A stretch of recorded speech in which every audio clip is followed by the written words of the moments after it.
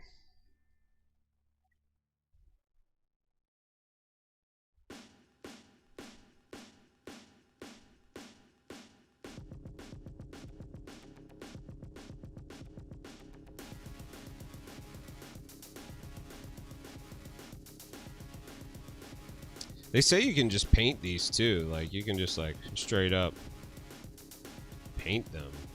You don't need anything special. No primer, no nothing. I'm still gonna prime them because I have my crutches that I use.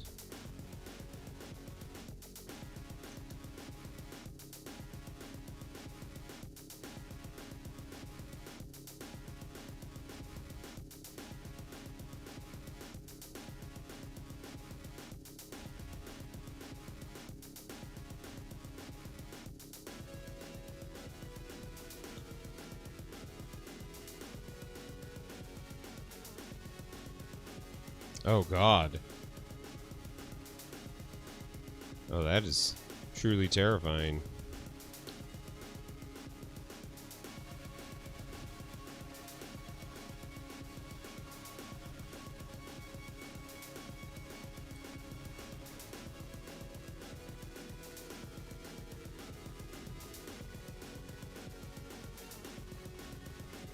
So yeah, I'm basically getting out of Warhammer 40k. I'm keeping my Slanesh army, selling some gear,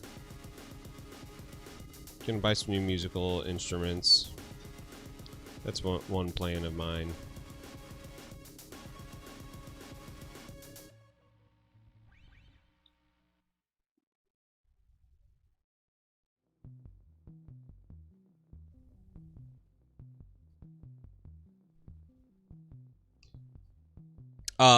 Sultan Sassy, I am not gonna lie.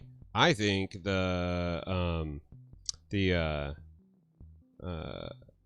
Monument primer is not good.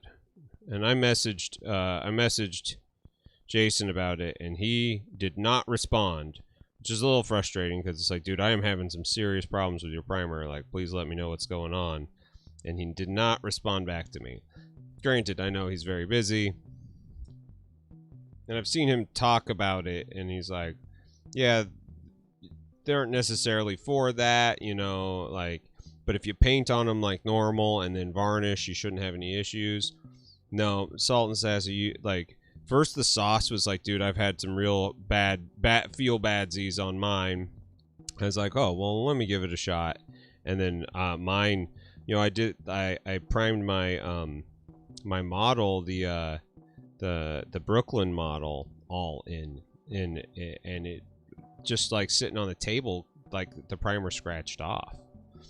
And so I was like, okay, that is a problem. So yeah, I am not a fan. See, mine wasn't super great through the airbrush. Like, I still had to thin it, and I think that was part of my problem. Like, Stynylrez, you can just fucking put it in and spray, and it's fine.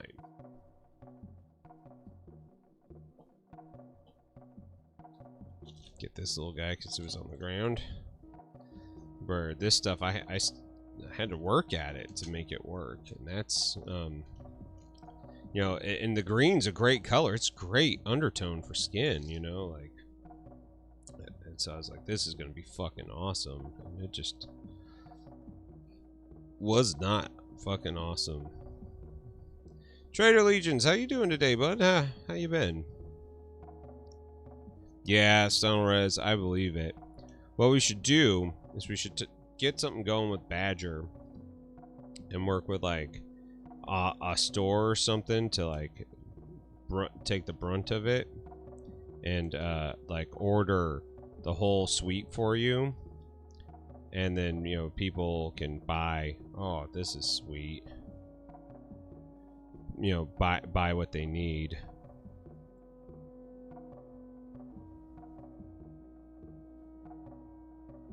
Because I think Stynylrez is the shit. Oh, Mig, there you go.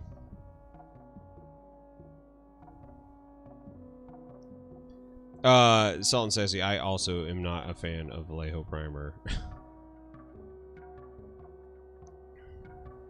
Aw, damn, that sucks. Was this the long one? The 6-hour one?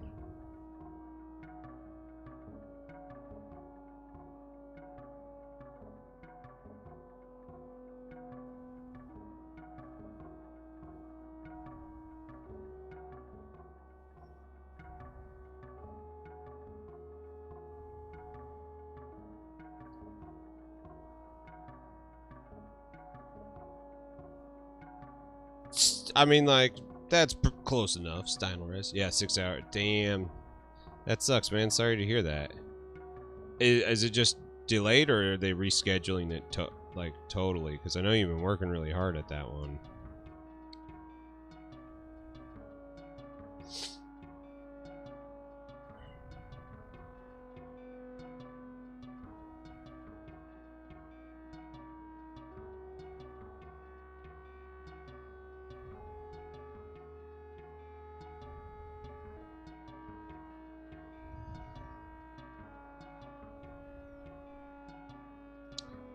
Ah, shit. That sucks.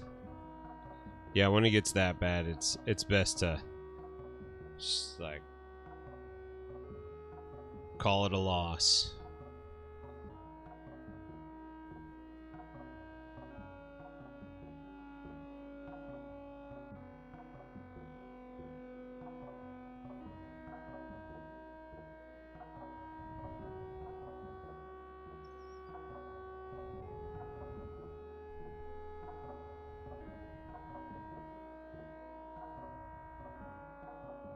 Oh yeah.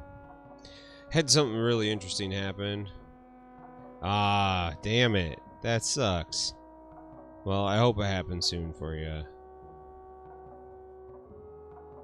So yesterday, or Friday at the shop, an old musician buddy of mine who started framing stuff with me came in. I didn't recognize him because he was still wearing a mask, and I was like, hey man, I'm so sorry, I don't recognize you with the mask on. He's like, oh, we played together once. And I was like, are you Mike? And he's like, yeah, I'm Mike. And I was like, awesome, dude. Hey, how you doing? High five. And I was like, I can't believe I remembered. And then we just talked a lot, and you know, he was doing good, and he was like, I love your Hobby Time in the Murder Basement podcast. I was like, you checked it out? He's like, yeah, I like seeing things that people are into that I'm not. I was like, that's so cool. Mudfest for sure, yo, I believe it. We actually just ordered my wife electric 2.0 bike, because she wants to come with me on one-wheel rides, but she doesn't want a one-wheel. And I was like, well, we should get you something that you can keep up on, but also don't have to be like fucking sweating your ass off. You know, it's summertime, it's hot, you know, and like I'm sweating by the end of it, but like you don't need that to be your entire life while riding. So it should be coming in a couple weeks. I'm very excited about that, because there's some just beautiful things I get to see while I'm out there riding, but you know, I see it alone, and I'm very much a creature that likes to share my experiences, so I'm excited to finally be able to share it with her.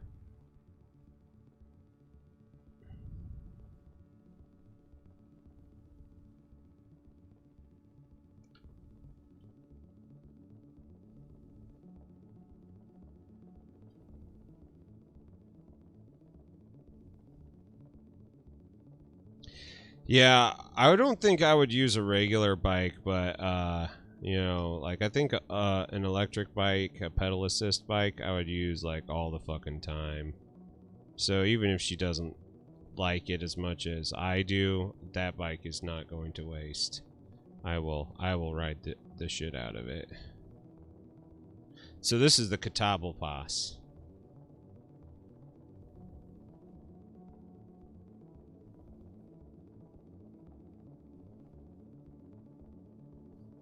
Oh, dude, yeah. The One Wheel Racing League. Have you started watching it? Dude, it is like fucking exciting to watch. A unicycle with a sidecar, that's pretty awesome. The One Wheel Racing League stuff is like, they've only been doing it really for the last 3 years, so it's still very new, and it's so cool being able to see like an extreme sport kind of be born right in front of you, jumping off. Yeah, they're fucking crazy, some of the stuff that they do. I love watching that. And I think next Sunday is their race for the rail, the big one. So if it's happening while I'm streaming, you know I'm playing that shit, and it'll be playing in a corner while I'm building models. I love the One Wheel. It's such a cool device, especially for people like me who have been out of skateboarding and extreme sports for a long time and are not confident of like their ability to actually ride a skateboard anymore. So like I love the One Wheel experience. I can explore. It's still a workout. Like it's still a full body thing. You know, lots of control muscles and balance muscles being used. It's so damn good. Did I already say that this is the Catabalpos? Or however you pronounce it? This thing right here? This is it.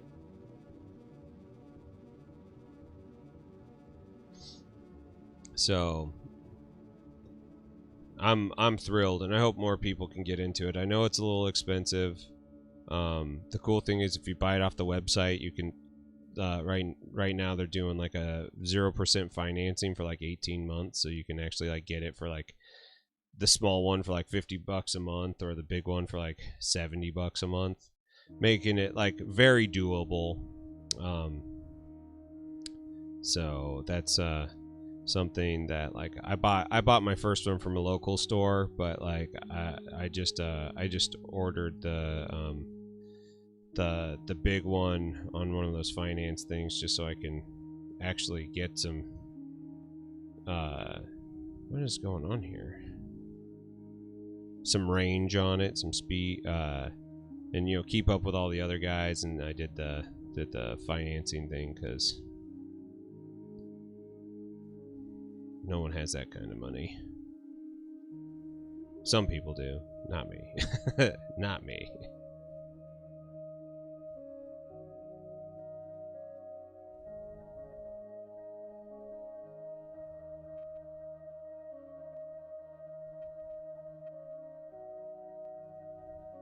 But I'll probably sell my last one because my wife's not interested in it. I'm gonna keep it around for a little bit just to kind of see if she does, but I doubt it. This little leg's gonna be a bastard. There we go. There we go. Just had to bend it out.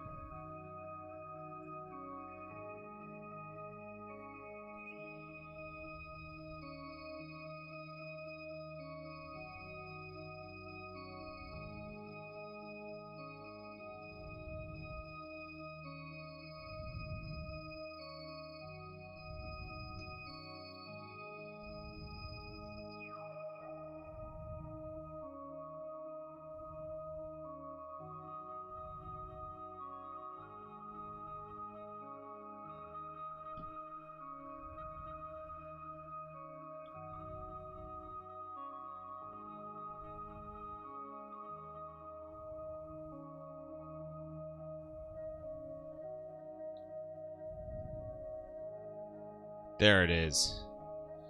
Built Catabalpos. Or whatever the hell it's pronounced. They're ugly little bastards. Wicked underbite. Maybe that's an overbite. I don't know anymore. Guys, I just don't know.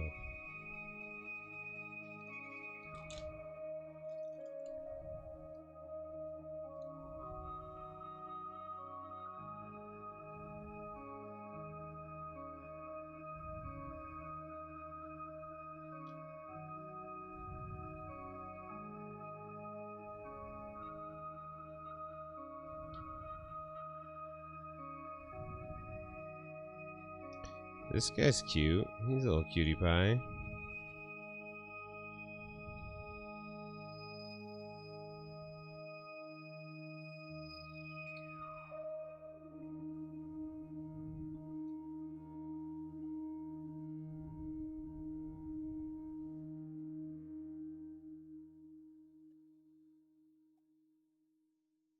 That's a backpack.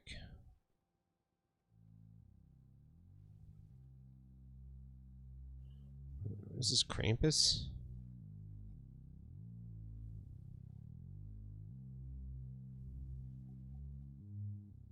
I think it's Krampus.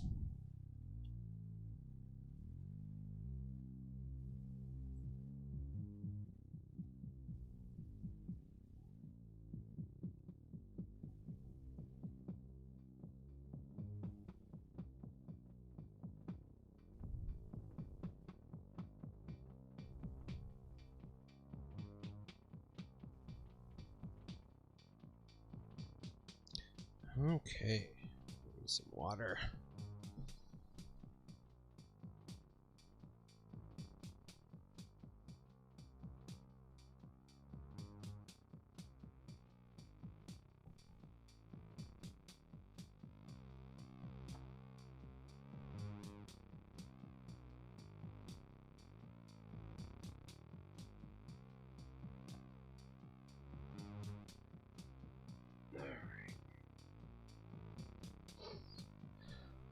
Get this guy built. What do we got going on? Got his wicked ass head. I think this is like a Krampus thing. I dig it. I dig it.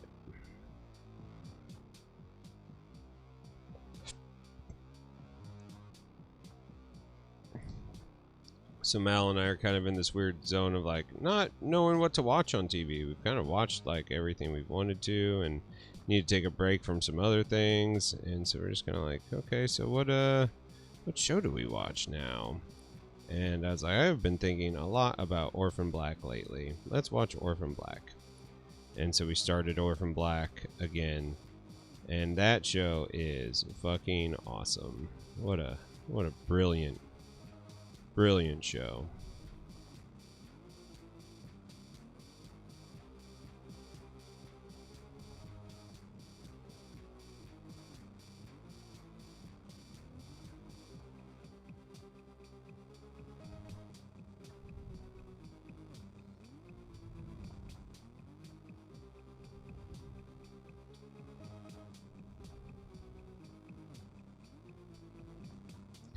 Some of the writing isn't as good as I remember it being.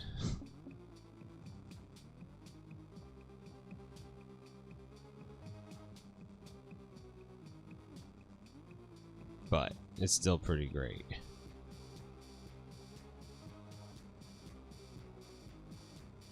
Oh yeah, this is definitely a Krampus.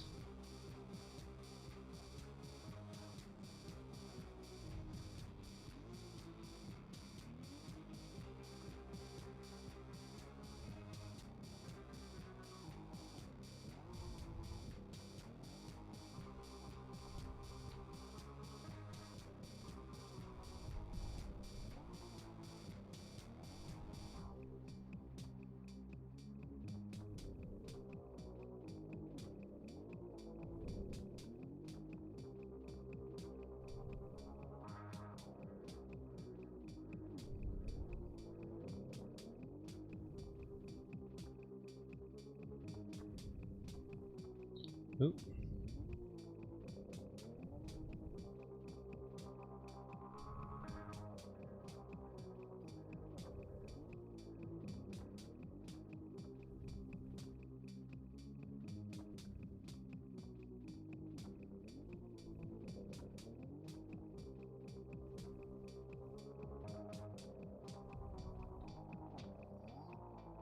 There we go.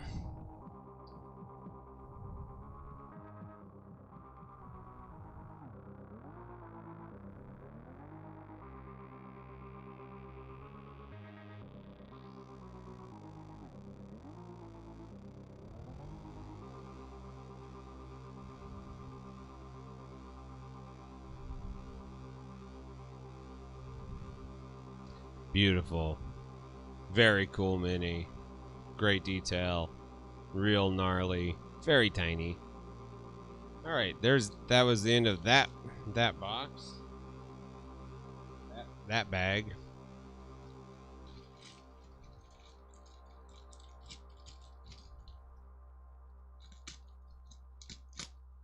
What else do we got in here? What else do we got? We got this guy.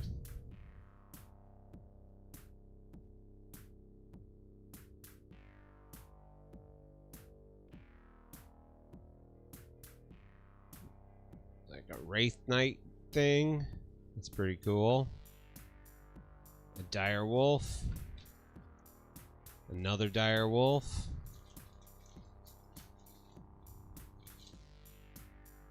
Grim Reaper. That's definitely going into the paint soon pile. Paint sooner rather than later. Skeleton Knight. Skeleton Priest Knight. That's pretty cool. Axe Skeleton. Alright, this whole bag has been winners. I don't even, like, seriously, I don't even know what I'm doing with all this stuff, guys. It's so much. It truly is so much. It'll be good to learn some stuff and have some fun models to practice on.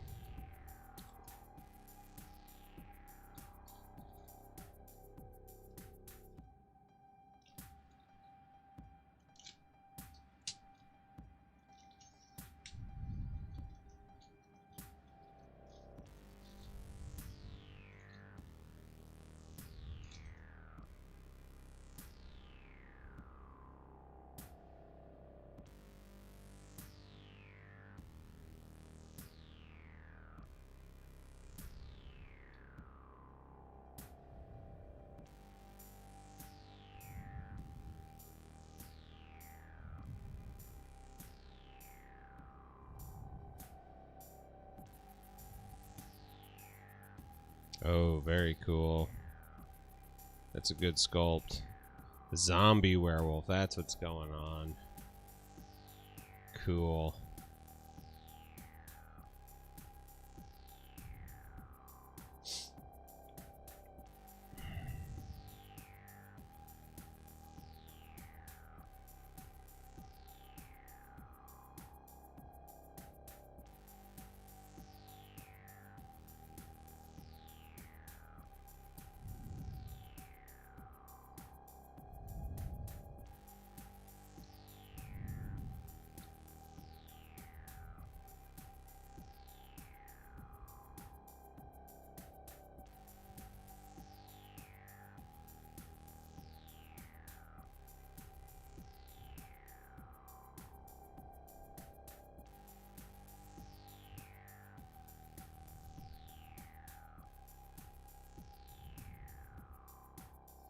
There we go.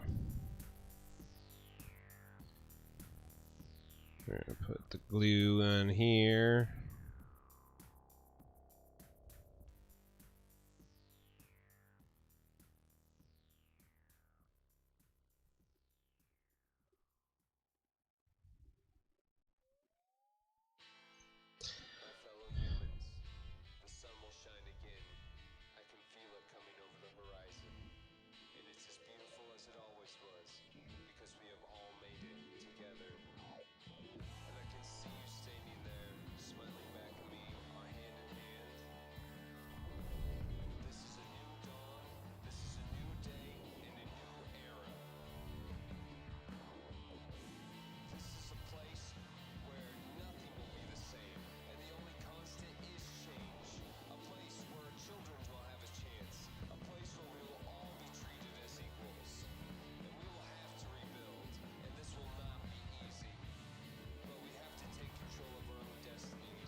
Yeah, this model is cool.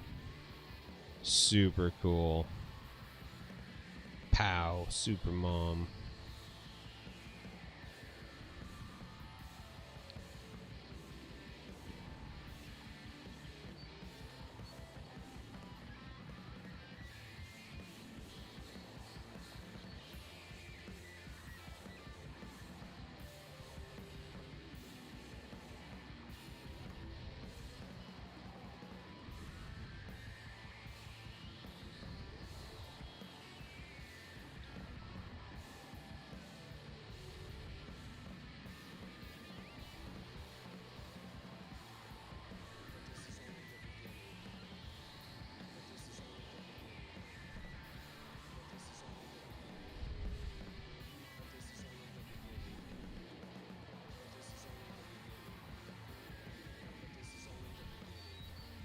Oh yeah. Okay, there's that stuff. That model is sweet.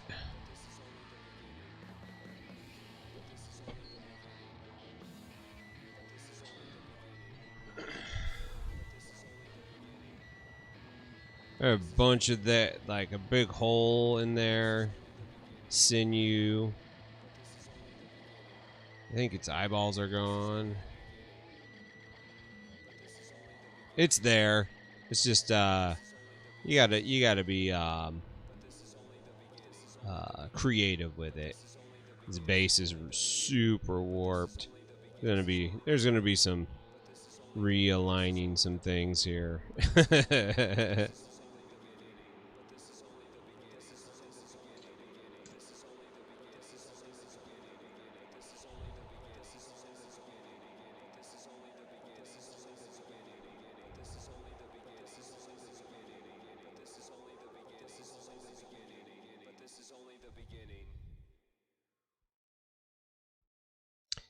You get a blue pill for that. Yeah, so like the details are awesome on these, but I mean it's still the soft Reaper style plastic. Like it just the sculpts are much better, and these are more interesting as far as like poses and stuff goes. Like the details are here, but like the actual product is still very similar to your traditional Reaper bones. So like if you don't like them, these things will drive you a little fucking crazy.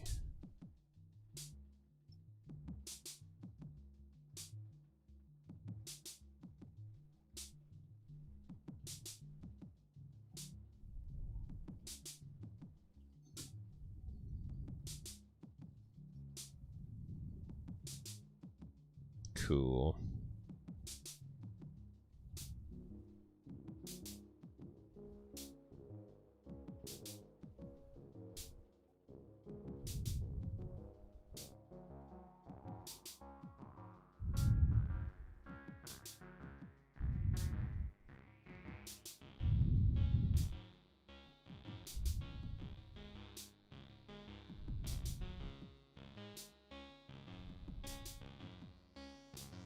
There we go. Put the legs there. This guy goes in here. Cool.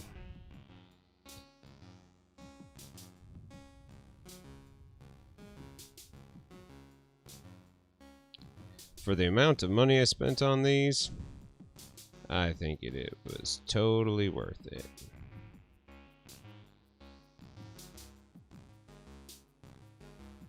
Totally worth it.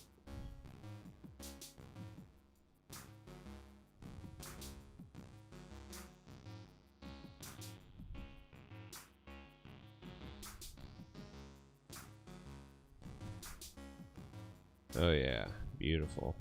It's a beautiful fit.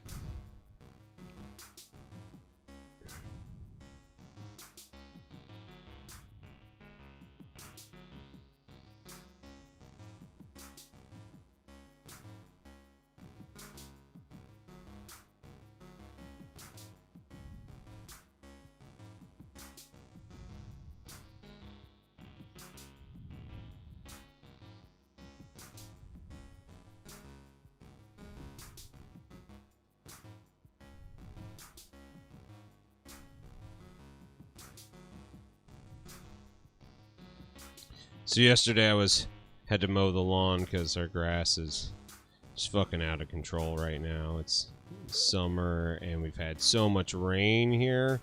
Like I feel bad for every state that's on fire and a fucking drought. St. Louis is most certainly not either of those things. We're on fire in other ways. But went out and mowed the lawn and I was out of gas, and so I hopped on the one wheel and rode it to a gas station to get gas for my mower, which was pretty epic feeling, I must say. I felt pretty good by that.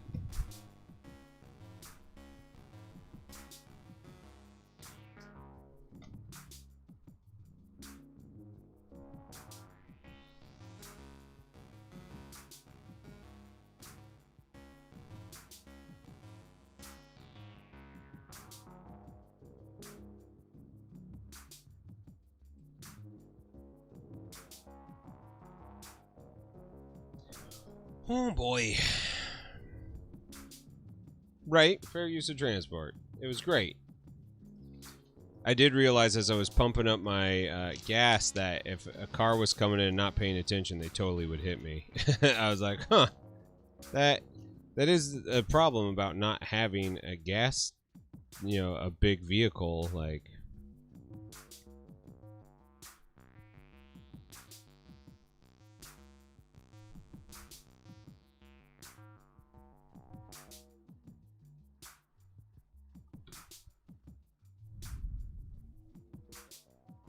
Even though I drive a 2009 Toyota Yaris.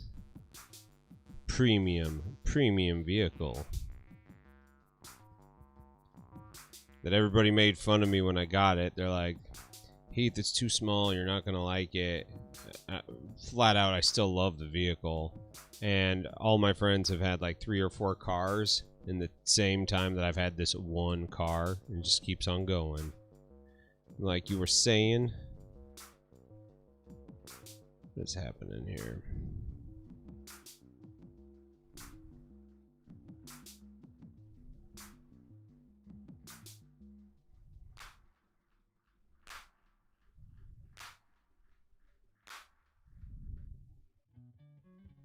It goes there.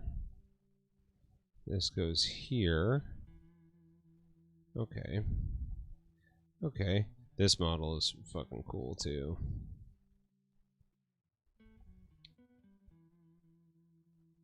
$3 meters bigger. Oh man, I need to go to Home Depot and get some weed killer. Get out there and chop down my weeds. They are so fucking bad right now.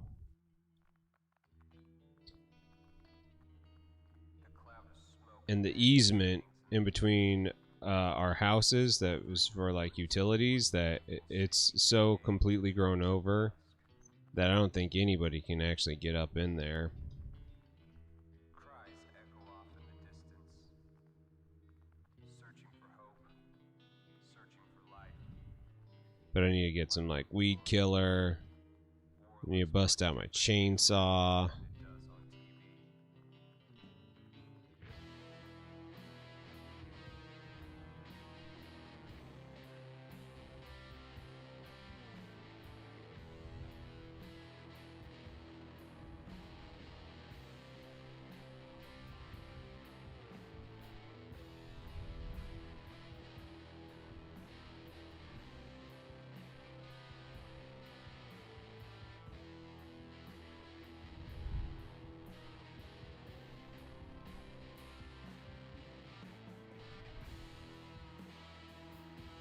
So like this.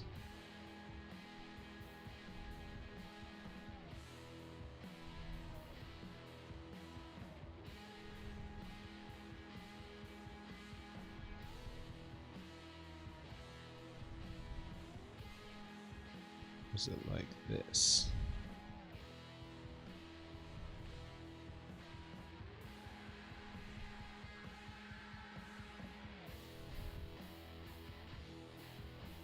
I don't know which way it goes. Oh, it goes like this. The chain's hanging down, so it has to go like this. Okay. Okay. Here we are. There it is.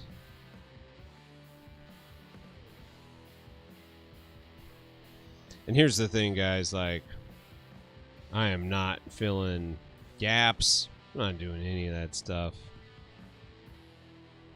If I'm not painting for competition or doing like a commission for people, I am over that shit. If there's an obvious seam, I'll get it. If there's a horrible gap, I'll get it. But like little things, no more. They is what they is.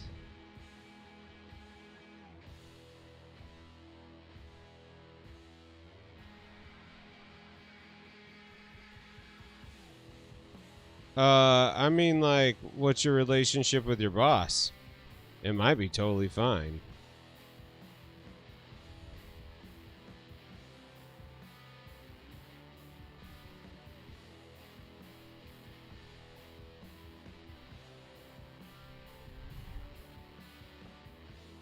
This model is sweet. It's also going into the paint soon pile. Alright. You reckon you'd be fine with it? I would most certainly give it a shot. If there is no repercussions, I say live your best life.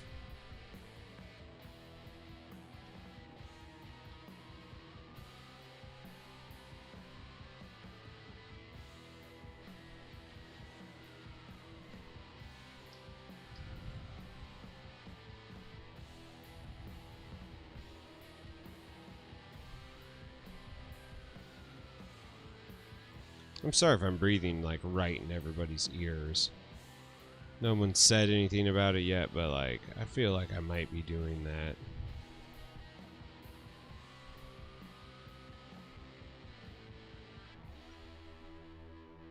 Oh, dude, I totally know it.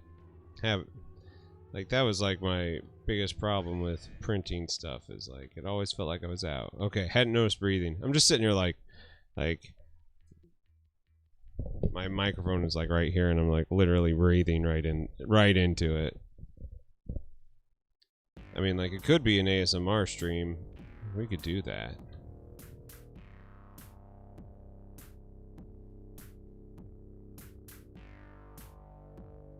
This guy's gonna need some boiling water or some hot air and some ice. So he's pretty wonky.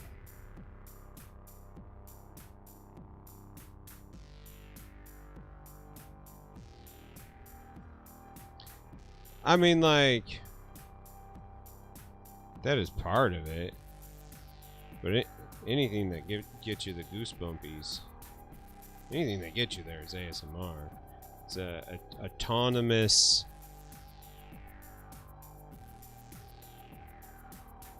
something sensory reaction.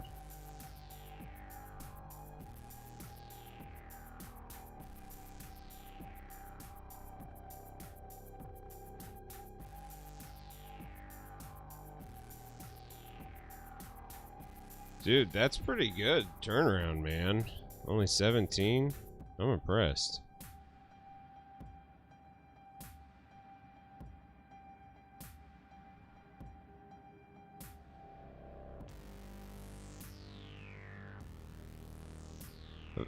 So my wife and I did a thing, you know, she's a consultant and like a life coach and all that stuff. And she wanted some practice for when like her work starts picking back up again.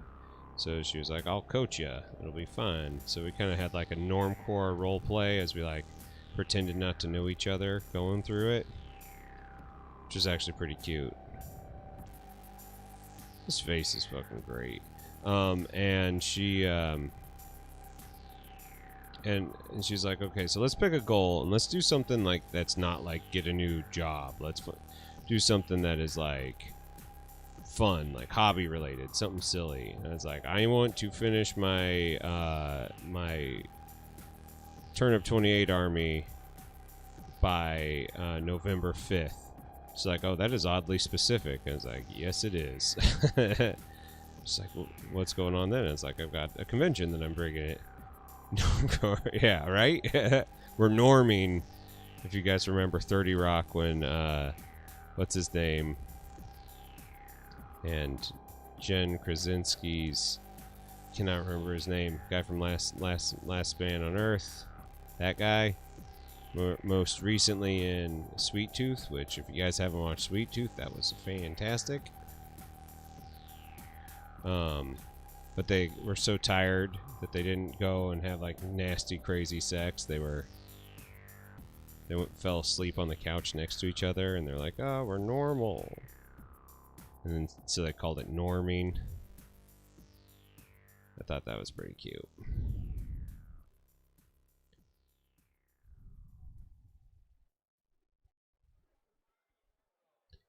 But yeah, I was like, I'm finishing that army by November. so I can take it to Warfare Weekend and show it off while I demo pieces out for Parabellum. Here's the thing, man, that like they sent like close to like $25,000 worth of models to give away. So like, you want to get into the game, come to Warfare. We will hook you the fuck up. 2-player starter sets. Lots of different factions, pieces. It's awesome. Okay, this model's cool. I think I still want to like make him a little stand taller and maybe make this less bent. Although he is kind of leaning and running. That's cool. I'd paint him leaning. Why not?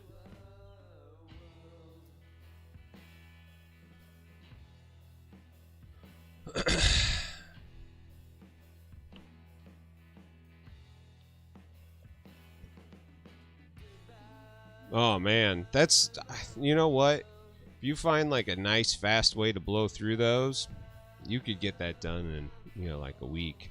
'Cause they aren't super detailed, you know. You can kind of like multicolor it. What's up, Mikey? How you doing?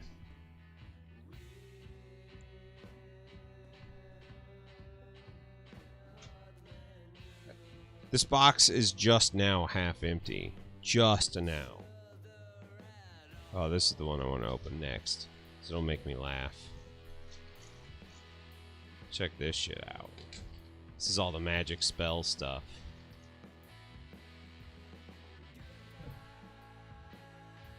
I love this. A wall.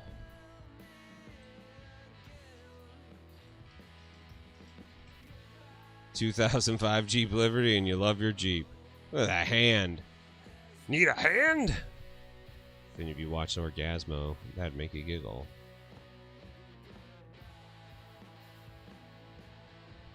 Salt and Sassy, they don't need to match the rest of the army.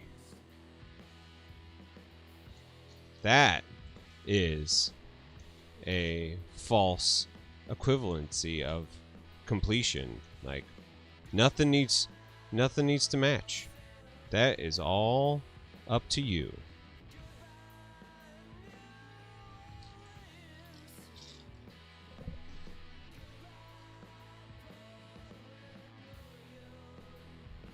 They just take so long.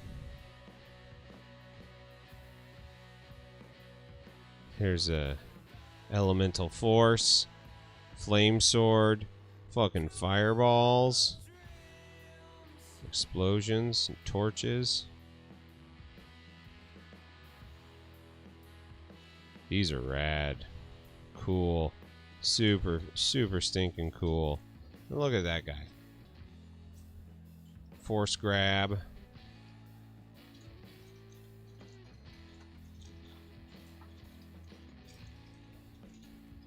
I'm going to lose all those little magic pieces, though. They are gone.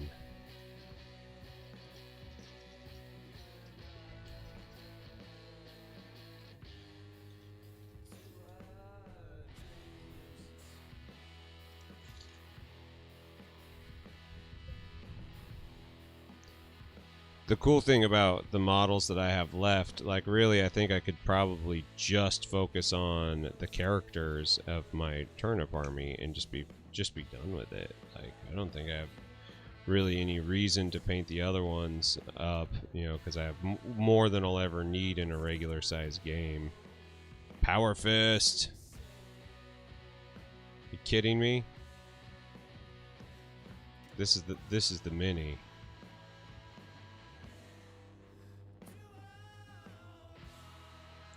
And you know, Salt and Sassy, here's the thing, like you can do it in stages. You can get them painted up to where it's like kind of in the zone, and then you can go back and do the mod spots. Like nobody looks at armies that close when they're on the table. Truly, the only person that is gonna feel it is you.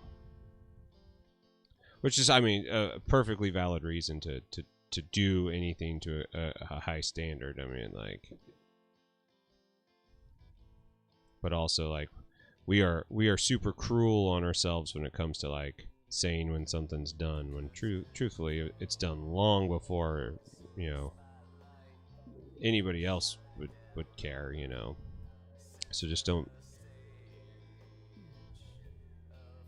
True, that is very cool, but guess what? If you get a little bit of paint on all of them, you also have a fully painted army.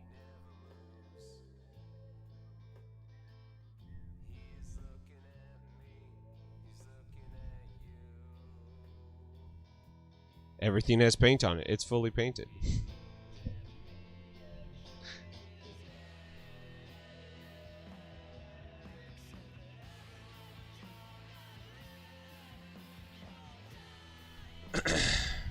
Yeah, these are some of my most favorite things that came in the core set. They make me very happy.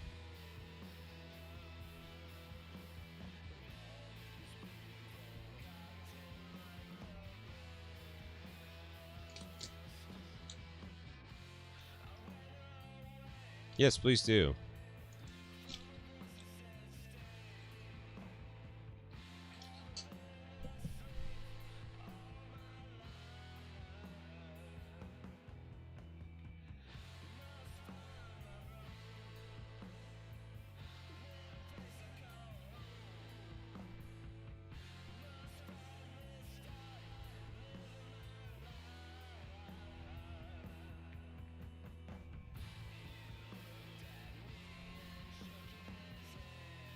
What's up, Grackle? How you been, man? Long time no see.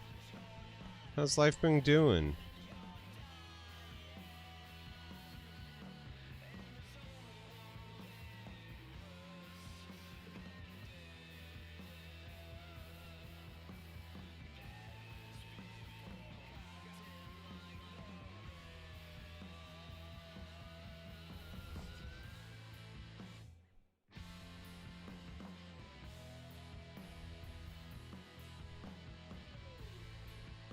I have minis all over my table now. I actually need to clean up here soon. This is getting bad.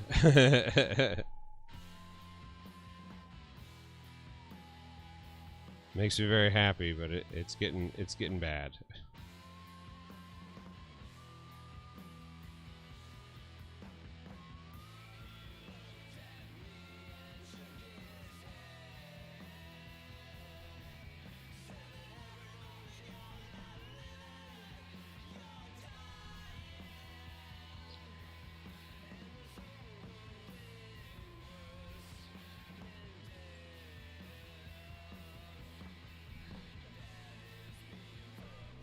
Yeah.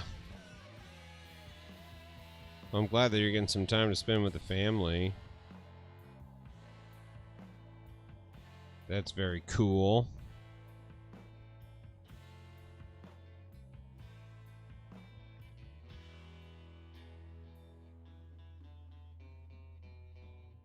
How's the voice acting stuff been going? Find any good gigs? Ah, dude. Park. That's the best.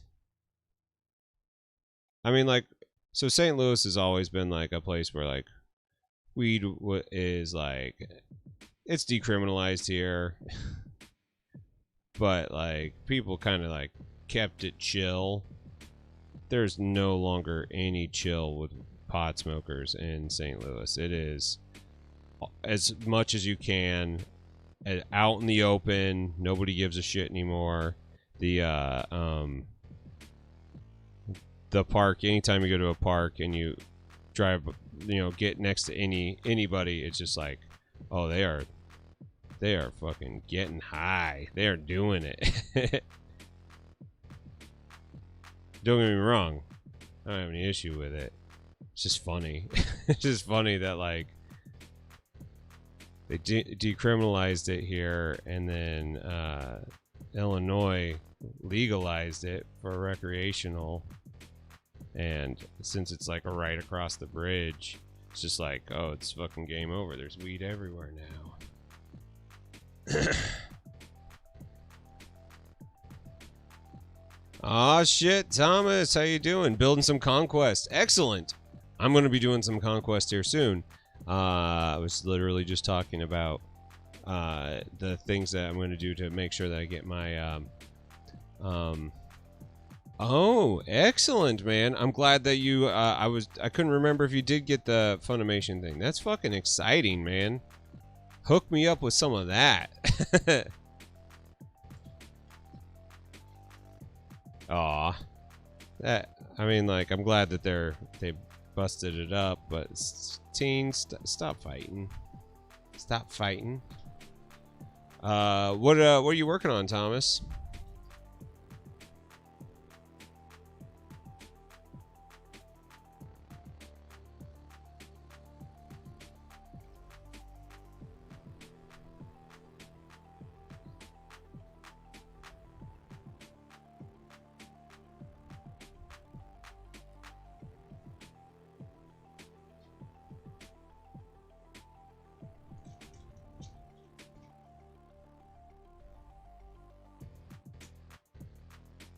Just across the Red River. You goddamn right. Cross that Red River. It's medicinal here, but what is this? What do I got going on here? Oh yeah. Because I'm kind of still in the job search mode, I'm like not partaking in weed, and that is a little, it feels weird to be like as sober as I have. Some Calvary. So 100 Kingdoms, or are you doing the Wadroon, or? I asked my doctor about it the other day. So I'm still having kidney pains, like, still. And he was like, actually, you would be a perfect person for this because of your ulcers, and NSAIDs are bad for your ulcers. And if you're uncomfortable, I think this would be a thing. It's just we can't do that through this hospital. We've said that we will not. And I was like, okay. He's like, but I strongly encourage you to go look for it. Why not? Then I went looking at the prices. And God, it's so expensive.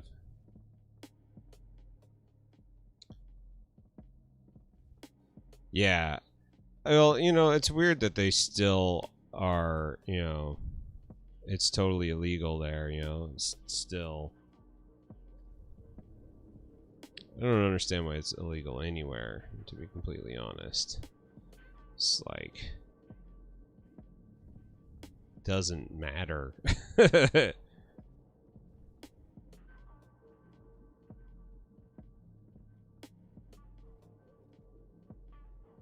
People having a chill ass time. Why is that a problem?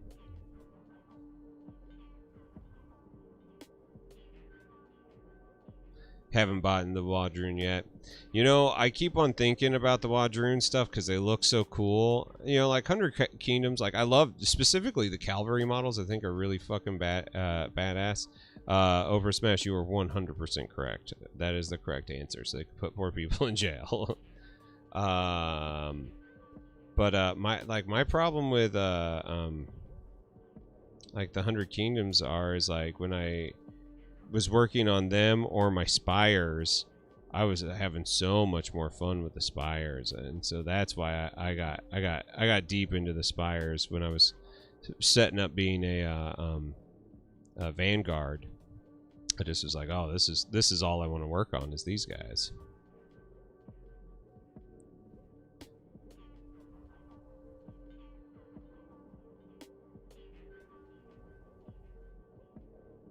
Littering and smoking the reefer.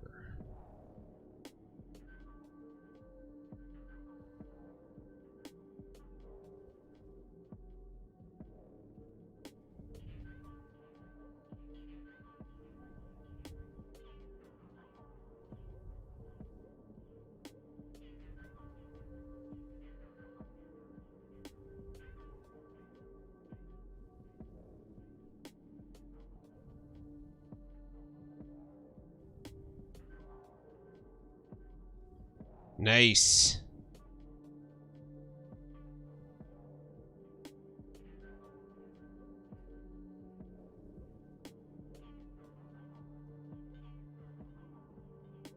really like the conquest designs. I think they're really fun.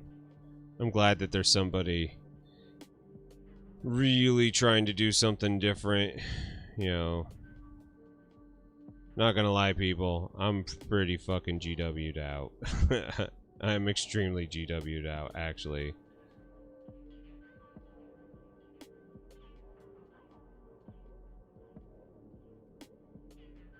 Yeah, I think the new kill team thing is going to be really interesting. I'm a little disappointed right now in, like, GW fans. See, there you go.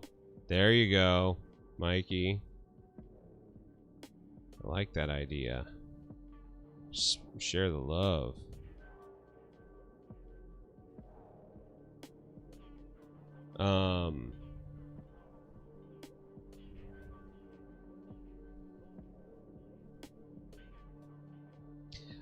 I think that the fucking character models are super sweet, and that those ones I'm still gonna build, but I just haven't done it yet, you know. I've got so many Nords to get to. Oh my god, just like an absurd amount of Nords, and I'm kind of like, I don't actually really like playing big army games. Like, I like the smaller things now.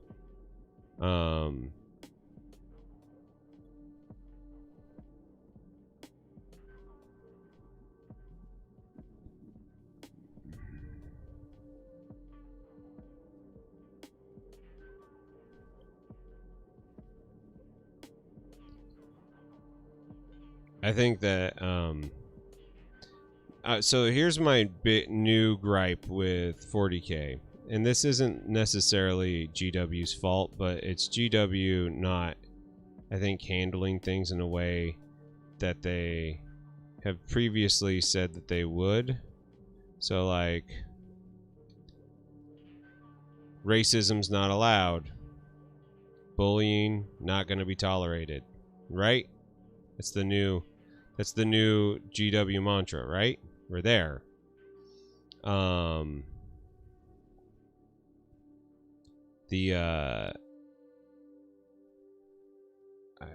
can't even remember the artist's name. The guy from Korea who does the animations, like soaps or something like that. He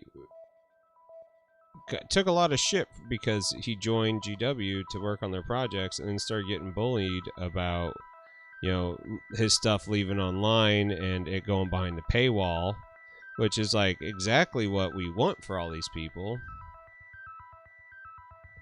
Oprah Smash, I don't like doing either. I think that they are both fairly monotonous and time consuming, especially in a rule set like 40K.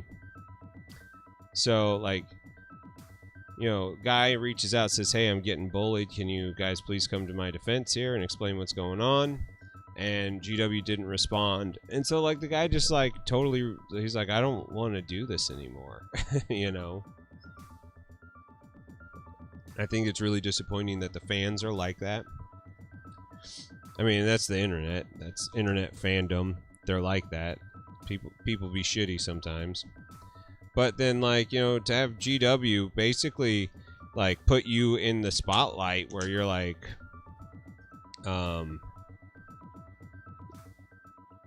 yeah, it is as bad. And so you're just like, we want these people to make money from doing this, and, like, GW gave them an avenue, but then, like, GW didn't defend the guy when he needed it, and I think that's pretty shitty.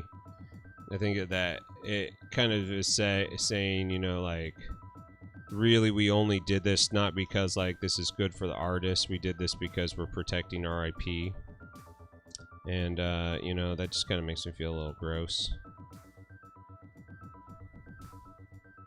I mean, and as they should, it's their IP, but also, like, the relationship between Games Workshop and artist could be so much more fruitful.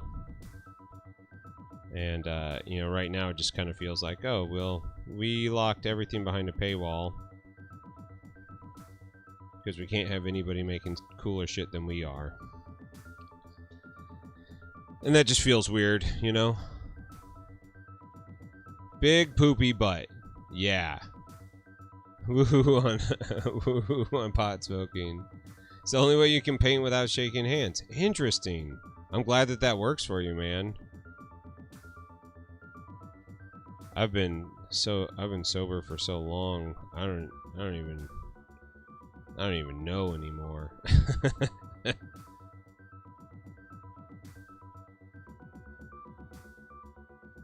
Right, to make Warhammer Plus worth it. Yeah. Which is kind of a bummer. And I don't know, I don't know. I find it really frustrating that the communities have shitting on the artists. The artists are just doing what they want to do to survive and be able to continue to make art. It's like you're damned if you do, damned if you don't.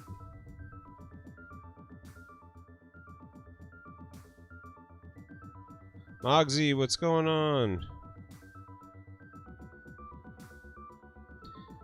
How's the new job going, new meta? You enjoying it? They treating you well? They ever find a controller?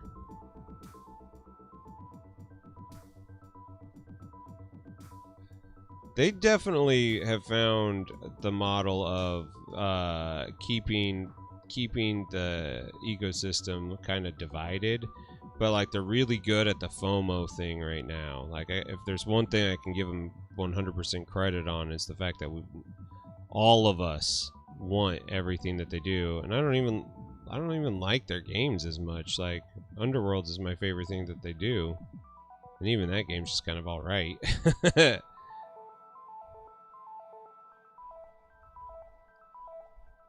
Aw, shit.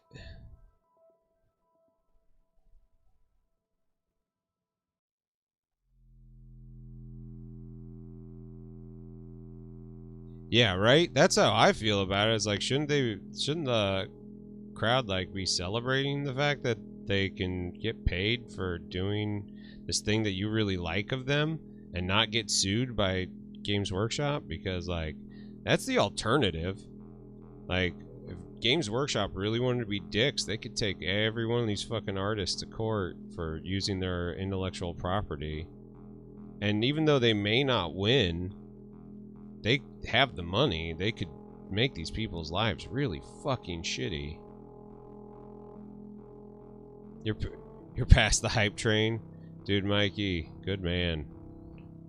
I still like. I don't want the Death Creek stuff or the orcs, but like I want all the other shit that comes in the box. Moonstone is something that has totally caught my eye, and I have not played it yet. You know, like I'm real big on the Judgment train. So like, as far as like small and unique independent games, like I really love Judgment. That's the one that like has me thrilled. And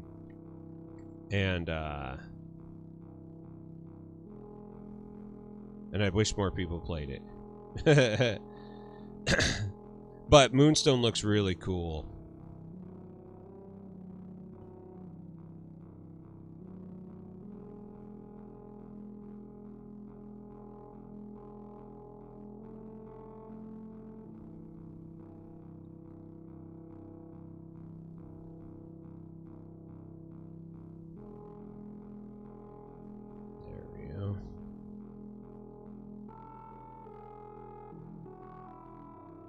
See, Grackle, I love that idea. And like after getting Rain in Hell from Uncle Adam and Vincey V, I'm like, that's the type of shit I want to do. Like,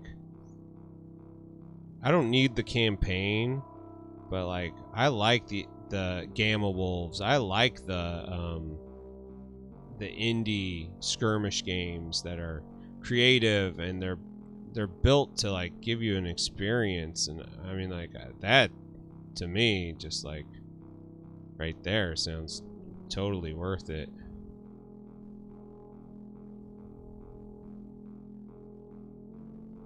Minigamer J, what's up? Internet hot take. Mini Eons of Battle is just a Doom clone. How you doing, buddy? Dude, your chat was on fire the other night. I was really glad I could hop in there. Oh, yeah. Who are you playing as?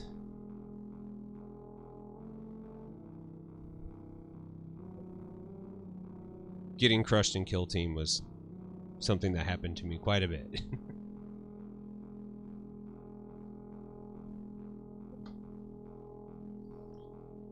New meta, I feel you, buddy. Do you want to paint a bunch of knights and add mech? Space Marines versus Orcs and Sisters of Battle? How did Orcs and Sisters end up on the same team? That just seems blasphemous.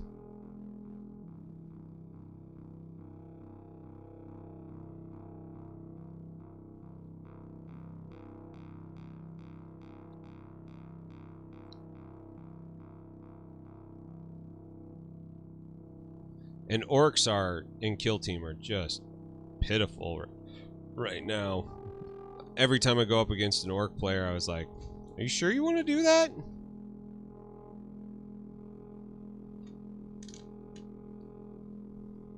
Three-player game. Richard, what's going on, man? How you doing today? It's going all right. My burnt hand is pretty good. Like, you can see that I burnt myself, but like it hasn't blistered up or anything. It doesn't hurt. So I think I'm all right.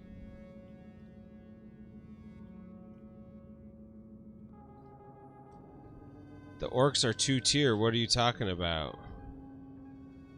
I guess I don't understand what you're saying with that. Every time I've played anybody with Orcs in Kill Team, I have always won. Path to Glory. Calisandra, what's going on? Top tier. Really? I always felt that like they missed too often. Like now, if you actually got Orcs to hit, man, Orcs packed a punch, but like it always just felt like they missed. So, I think you're right. I agree with you. They have some serious things. Dude, we should talk new meta. I have a bunch of knights and AdMech that are just sitting here, and I was talking with my wife about it. I was like, I think I'm ready to let it go. And Veritas, what's up?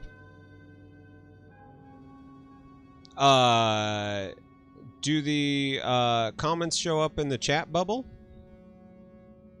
Because unfortunately, I can't seem to get YouTube like chats into Twitch chats. Like I don't have the coding skills to make that work yet. So it should be there. You should be able to see Minigamer J, which if you guys haven't been following Eons of Battle, I don't watch a lot of YouTube content anymore about Warhammer and, you know, the hobby, just because I kind of found myself in a place where like I wasn't getting a whole lot from it, and I absolutely love Jay's videos. Like I love his talking points. I think he's got a great brain, and I really appreciate him. So if you haven't followed him, please go give him a follow now.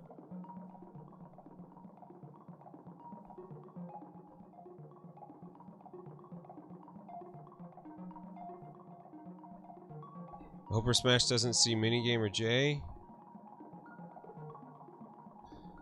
It says right there, you can bring an Orc Knob with a Scorcher, D6 shot, strength at 5, AP -2. Orcs can shoot twice for a command point of 1.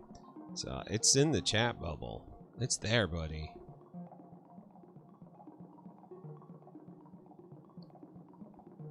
It's not the perfect solution, but it's the solution I got for right now.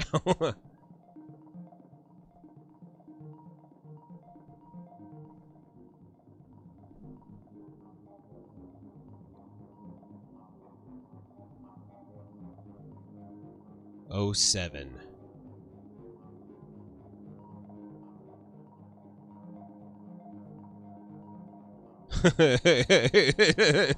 Kid wants them. Send me a PO.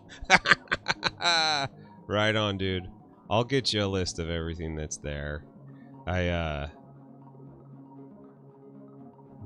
I just like I realized like I don't like Warhammer enough to like build another full army of Warhammer. I just kind of want to keep on fucking with my chaos stuff. I love the Slaanesh. That's my jam. I'm way into that.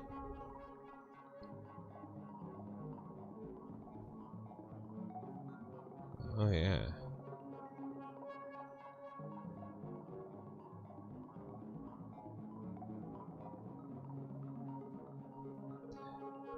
Kill Team's trouble is that it should be called Commander roster because Kill Team versus Kill Team can suck, but you can play an opponent and match, and it gets interesting.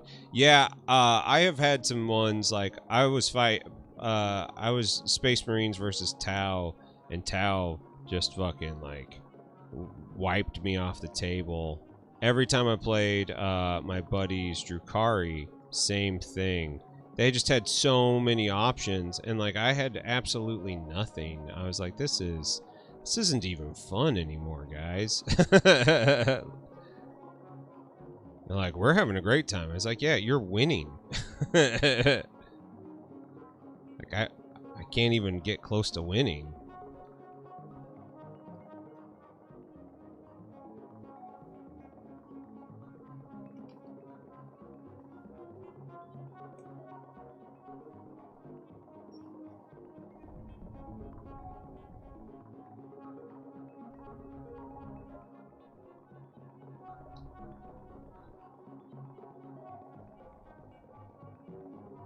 Got the new AOS box and you really like it. I think that AOS is I love the AOS models. I think that AOS is a little bit healthier of a game at the moment. We'll see how that changes with all the new books. You know, it kind of was getting a little silly at the end there, especially like when things like Slaanesh came out with their Hedonites book, and it was just like, oh, this game is like, these guys are way different than everything else, you know, and then every new team was different, so like there was like a lot of old teams that needed some love. So I'd love to see how they are now. You know, similar with how 40K got right at the end of 8th edition. It was just kind of all over the place. Nice, nice. Is it going to be like a Spiky Bits one where you're calling them out?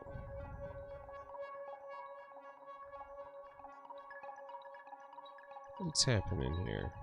Oh, there it is. 40K is toxic poop and you dislike it. I really like the lore. I love the models. But here's like a thing that like, here's my litmus test if like the game is actually a good game. Nothing but salt.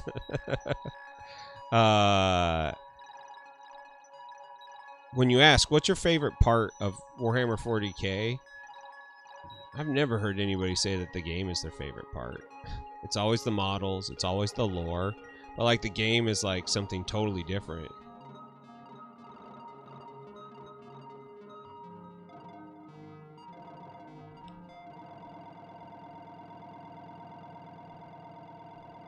Yeah, the lore is fucking great. I think that, you know, like if you're into something, but like, you know, this whole idea of like, oh, I'm into the lore, I need to buy a 2,000 point army is fucking garbage. Like, I like the lore. I should buy what models I want to paint because I'm probably not going to play the game. And that is where my new mentality is happening. And I think I'll have a much healthier respect for what Games Workshop is putting out.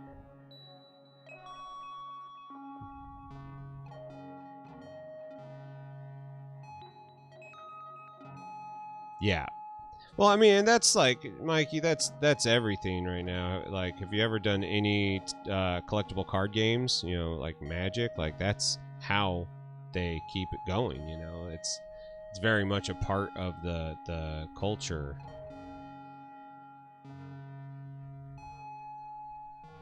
can't get into AOS lore, but you're in love with 30K right now.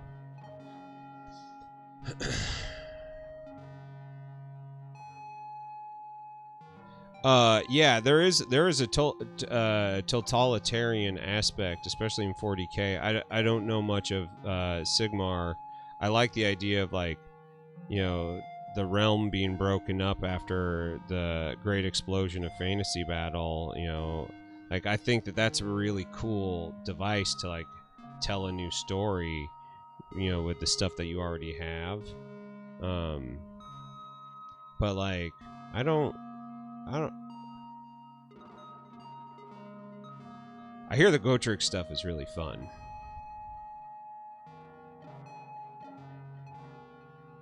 And it's great.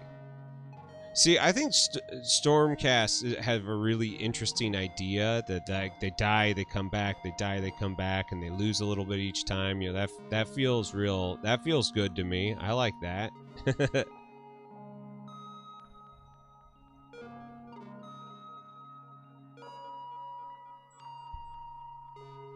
Alright, this dragon was cool as hell. I like this little guy. This will be fun to paint. One more dragon.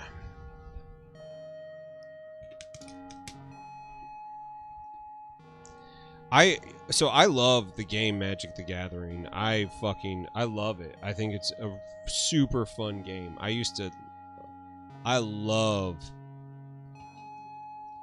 collectible card games. I've collected a ton of them over in the past. Oh, it's a werewolf dragon. Oh, that's sweet. Wolf dragon. Yeah, I think that you're right. I think Sigmar does attract a very different audience, which is great. I think that it needs to be able to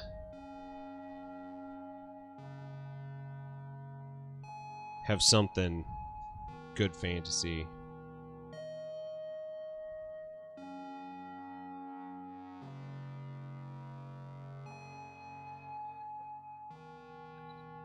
There was one, I tried listening to one AOS audiobook, and I just felt like it was like a shitty transcript of a D&D game. Like, I don't know, it didn't work for me at all.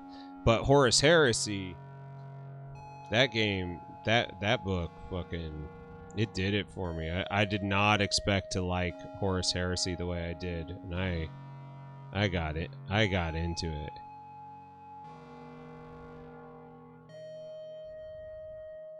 When you end up at a store where everything in the store is something you'd wear, you go in. Yes, you do. You go in.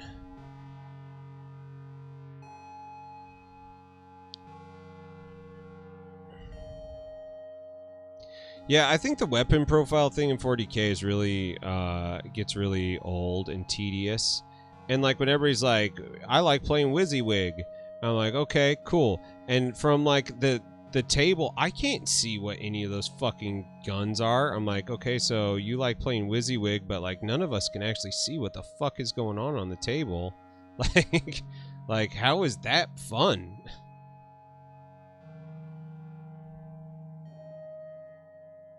You know, I like, that's the type of stuff I'm like, you're gonna get mad at me because I don't have the right stuff, but, like, you can't see any of the stuff at the table, so what does it even matter? Guys, come on, we're just playing a fucking game with toy soldiers. Can we just, like, play a game? Can it just be that? Tau weapons look exactly the same. Yes, they do. Yes, they do. This one dude, like, magnetized his battle suit, and he was like, so I got this, it's 3D printed, I think it looks really cool, and I can put this on, or I can put this on. And I was like, dude, they looked exactly the same. He's like, yeah, but they're very different. And I was like, yeah, but they look exactly the same, man. How, like, and what if you, like, take a 6-year break or something, you come back, like, how are you going to ever know what the fuck anything is later on? It's not like they have, like, photos of the weapon and you're like, look at this thing, this is what this is. And the photos in the book don't always translate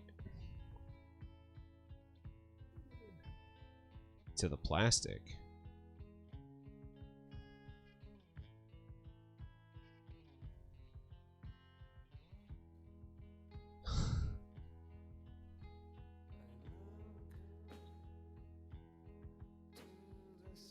So I don't know, like, I'm just really excited to hang out with people and be able to paint again. I'm really excited to play some Conquest because I think Conquest is really cool. I think the lore is really good. You know, like, I think the game is fantastic, and I think the lore is really interesting. It's a nice. It tickles the perfectionist brain, dude. You couldn't have said it better, Jay. Like, that's WYSIWYG is what you get more for you than your opponent. Yeah. Yeah, Richard, I think you are 100% right. And Mikey, yeah, I've lost parts and shit. Like, it happens. If it's not glued on there, like, I magnetized all of the knights that I have, and all of their weapons sit in a pile. I'm like, I don't know what any of these are. I don't know what any of these are anymore. Okay, this is going on the list of things to paint early too. This model is badass. Dragon Wolf, come on, that's fucking sweet.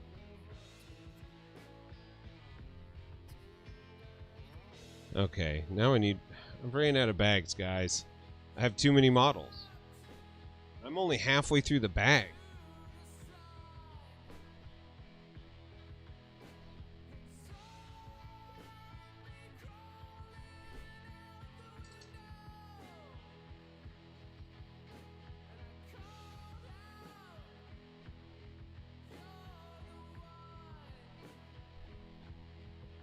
I'm just gonna have to put them in a box. Yeah, Thomas, I feel you there. Just use whatever looks cool.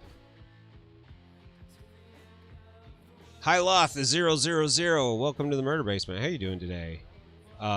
Even the name Dragon Wolf is cool. Yeah. So these are from the Reaper Bones starter core, the Bones 5 core set, the Pizza Dungeon Rides Again, or whatever the fuck they called it. I said to myself that if I was gonna get this, for sure I'm building everything, getting some Mantic stuff.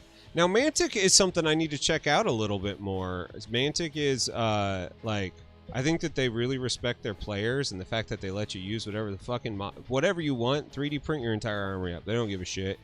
And they still sell a ton of models.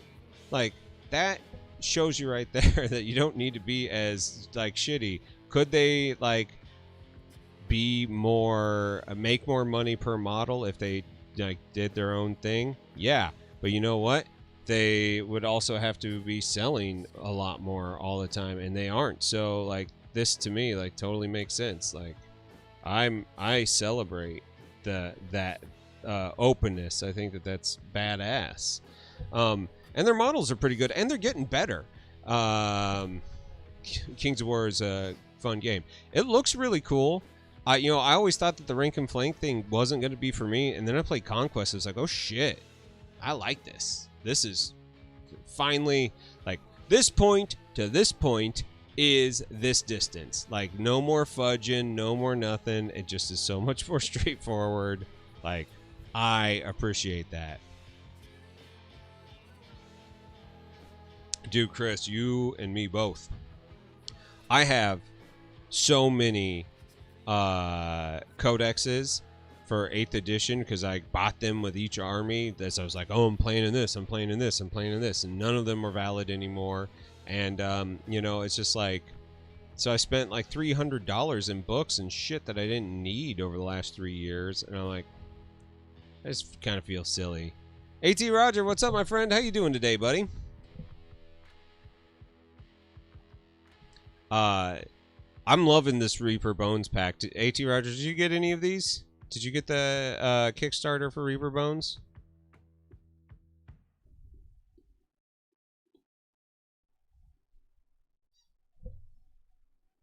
I need to get a bucket to put all these minis in.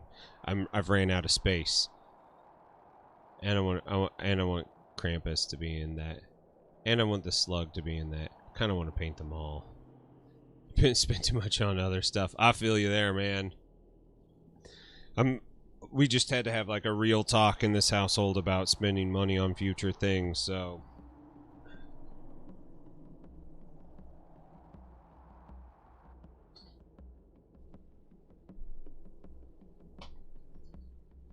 oh, you haven't got your cat nights yet? They've got to be coming soon. I mean, I know that I got a little bit of special treatment because I painted one up to help promote the Kickstarter, but even still, I imagine that they weren't that far behind.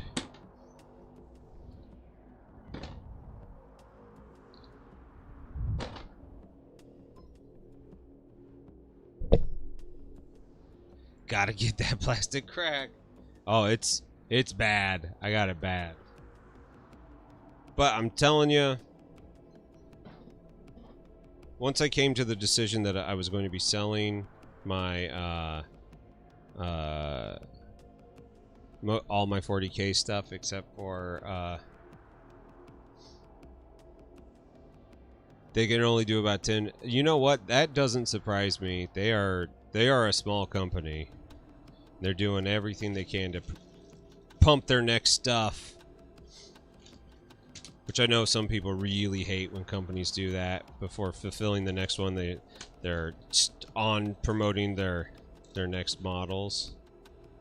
But you know, like, they want to do this, they gotta make the money.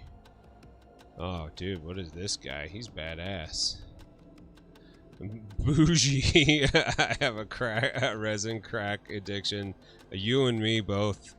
You and me both, sister. Ah, she's that woman is she's not wearing much clothing. It's a good thing she's got a crossbow. Cool. Aw, she's so happy. Dude, cat nights, they're so fucking cool. So I told Mal I was painting her something. Oh, that witch is really cool too.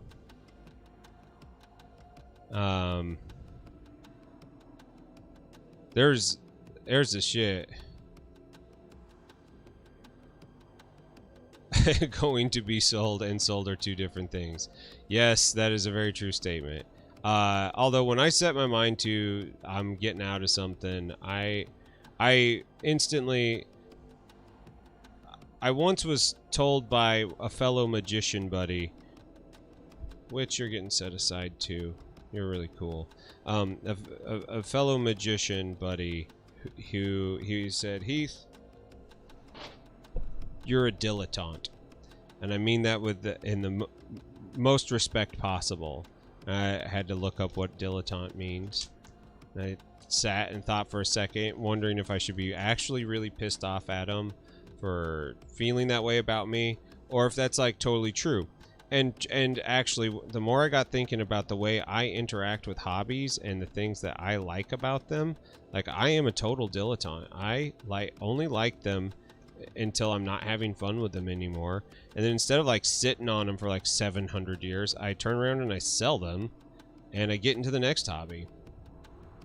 I have a huge history of this. So like, I'm trying to like come up with like, you know, so much of like Hobby Time in the Murder Basement was based around the idea of, you know, Warhammer players. And now I'm like not interested at all in Warhammer players. So it's just like, what? Oh man, that's actually a really beautiful design.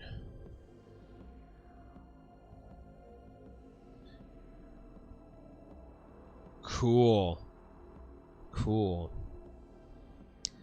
Dude, what's going on, Fables? How you been, C-Mike? I love seeing that you're painting. And are you streaming both on Twitch and YouTube at the same time? Is that what I saw?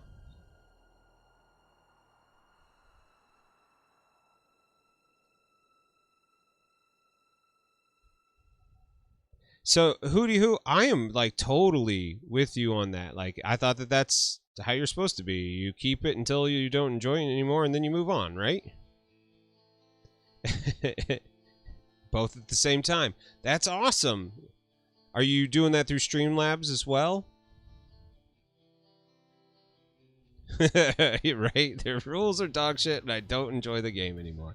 That's kind of how I feel about it. Restream. So, how much is Restream per month? Because when I looked at it, it seemed like they wanted to charge me like $30 a month, and I was like, that's really fucking expensive. So I ended up going with Streamlabs, because Streamlabs was $140 a year paid once, and so that's how I did it.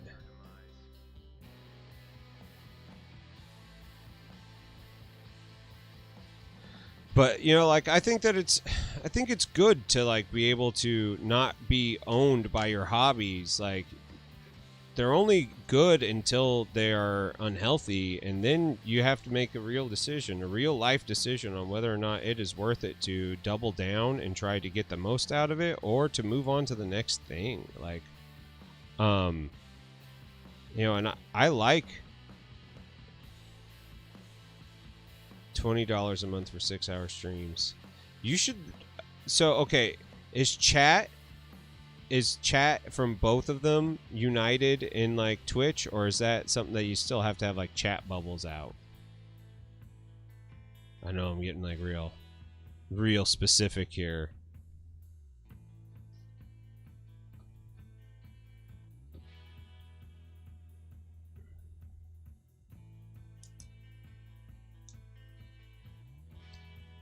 You need both open at the same time. Okay, so Streamlabs actually puts chat all into the same thing for me to read, but it doesn't do it for the audience. So that's why I have to have this chat bubble up so they can see both of them. And that bothers me. And I know there's a way to do it. I know there's a way to combine chat. I just have not figured it out yet.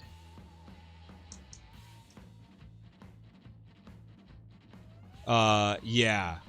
Dude, see, Mike, yeah, not being owned by your hobby or job is a hard but important move. Yeah, that is something I'm realizing right now. So, like, one of my biggest reasons why I'm leaving the picture frame shop, and, you know, like, it doesn't make a whole lot of sense to leave a shop, you know, that is, like, actually doing well. But, like, truly, I can't shut off being a small business owner. Like, I don't ever just sit at home and be like, man, I feel so proud about the work that I did this week. All I can think of is the work that comes next, and how I'm like kind of forever stuck with this sort of mentality of like always moving. So there is a way to do it, man. There is a way to do it, Mikey. I've watched it, and it takes some like coding stuff. And so once I go through my coding lessons, I will fucking make it happen. When I become the best version of myself and get a new job making a real adult salary, which I'm actually very excited about. That's the other thing. I'm really excited about being able to like afford a vacation and not have to worry about it. So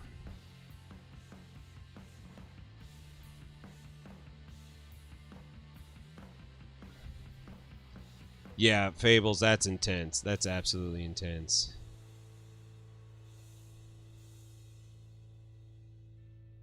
I always see people talking about burnout, and I think that that's something that doesn't happen too common to the common hobbyist. I think burnout happens to everyone, especially if you're going through the idea of like, I need to get this army done in this time. Like, I'm not gonna lie, doing 200 models in 28 days was like my last hurrah of like getting my interest of doing Twitch and painting models back again, and it kind of worked.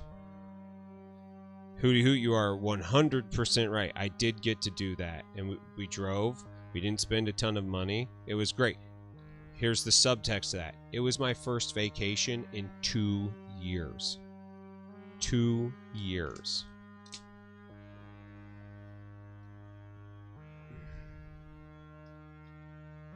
I like working on multiple projects. And I like having multiple hobbies. I think that that's something that is really important to me.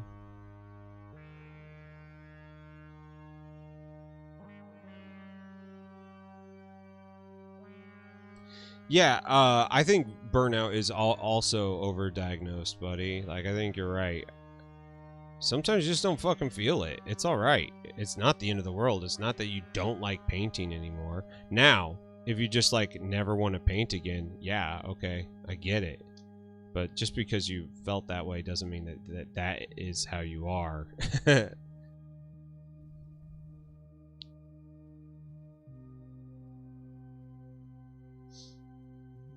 Yeah, dude, so like when I was streaming a lot last summer, it it was starting to get to me, like streaming a lot. And like, you know, New Meta, I don't know how you do it, buddy. You stream all the fucking time and work a full-time job and are a dad, like I couldn't do it that much. I like my 1 day a week. It works for me pretty well.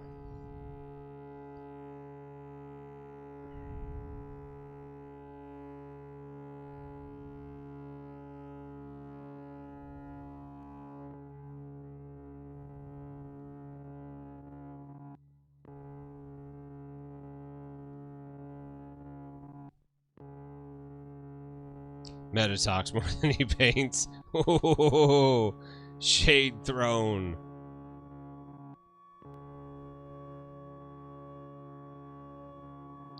So I think for me, like, I was trying to do too much at once. I wanted the podcast to be really successful, and and for all intents and purposes, I still think that it's one of the best things I've ever done.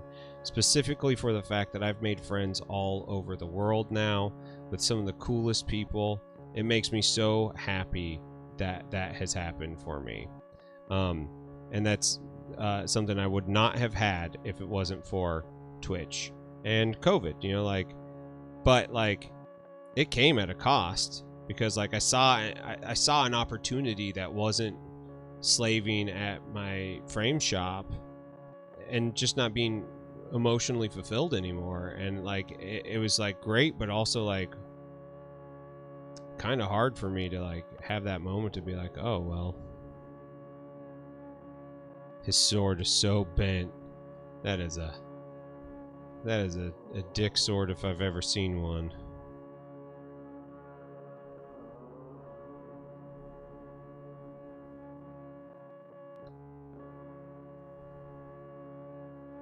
Painting is your zen. I love painting. My brain's kind of shot at the moment, so I don't want to do that to myself, but it doesn't mean that I won't ever be back into it, as I've got my next kind of models laid out that I want to do. Got my next kind of projects laid out. I'm very excited.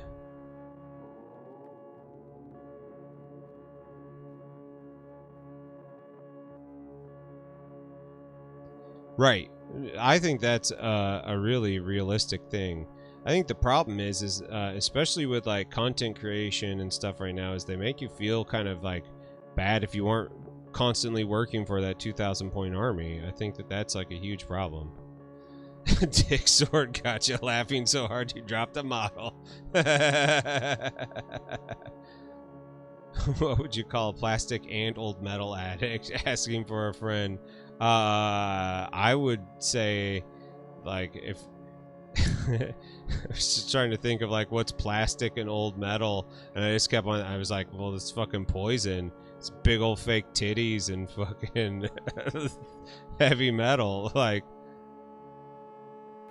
it's CC DeVille on guitar. Which is the dude with the floppy sword. I don't do giveaways for Patreons. I don't do actually a whole lot for Patreons, and I kind of feel bad about it. But also, like, the Patreons that I have, I've asked about. I was like, "What do you guys want? Like what would make you happy? For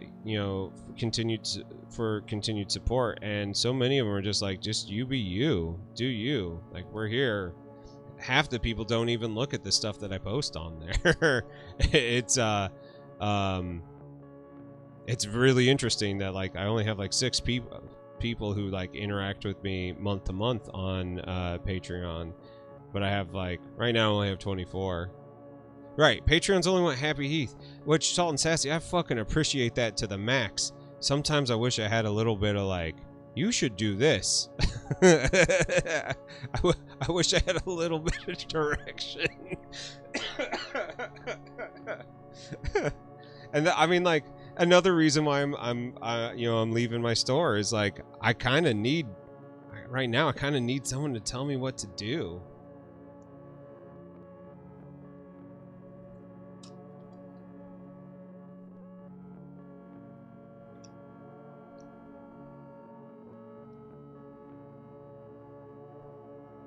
Dude, Mikey, you are not joking about the heat. It's hot as fuck up here, and I have the windows open and my big fan going. Patreon is Heath's holiday fun, and Veritas, you're not wrong, and I appreciate all of that. Like, that's the shit that, like, guys, you make me feel so like special, and I want to do something. I probably should do like giveaways and things like that with the Patreon, especially like these Reaper minis, as like they are less precious, they're more fun and interesting things. Yeah, like I love that idea, and if people would be into it, I'd be totally into it. But my problem is like, you know, most of the time I'm painting stuff for like my armies or, you know, my display pieces. Maybe once my like cabinet gets full up or something, you know, I'll be like, all right, time to give away something nice.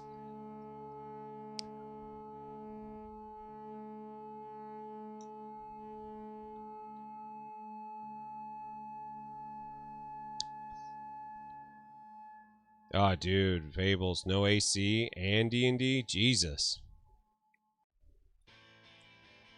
Dude, new meta, excited to sub stuff. I'm excited to sub for like the first times. Like, you know, I give away my Patreon money by subbing to other people's Patreons. Like, that's how I can afford to support people, is you guys support me, so I support other people. That's pretty cool.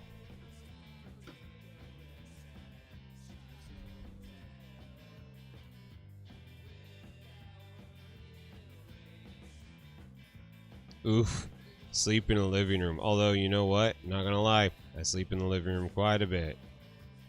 Especially right now, I'm so wore out from the days. Man, Friday, I had to change 3 light bays in a drop ceiling. You're like, oh, that's like not the worst thing in the world. Drop ceiling's easy to work with.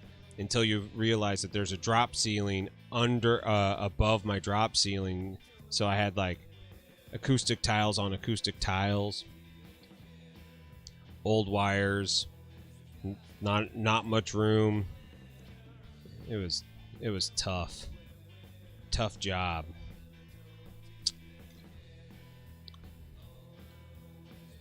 I think that that's a pretty cool goal, and I think that that's very doable, and a lot of people really like that. I think for Patreon, that's a pretty nice thing to do. I will say that one of the reasons why I don't ever do giveaways like at all is I don't want the only reason people to hang out is because of the giveaways.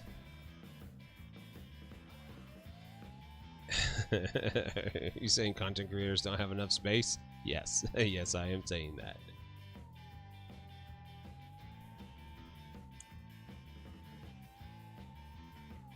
Fix it. Yeah. That, dude, Mike, yeah, I hope you can get that. It's I think that it's necessary for everyone to get a nice place where they can feel happy and healthy and be able to actually enjoy their hobbies. I mean, here's the thing, like, it's so hot up here right now. Like, I've been enjoying doing the one wheel stuff outside because at least I'm getting a fucking breeze. And it's actually cooler outside than it is in the attic. And I'm just lucky that today it's only like 89 degrees instead of 96.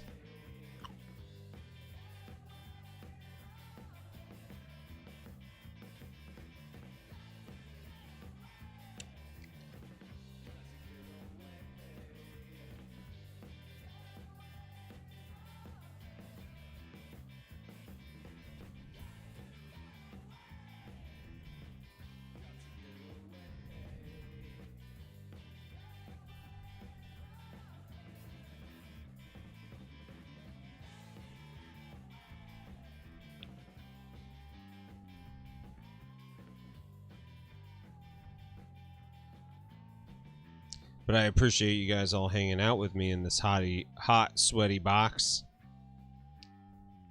It's much more fun with friends, that's for certain.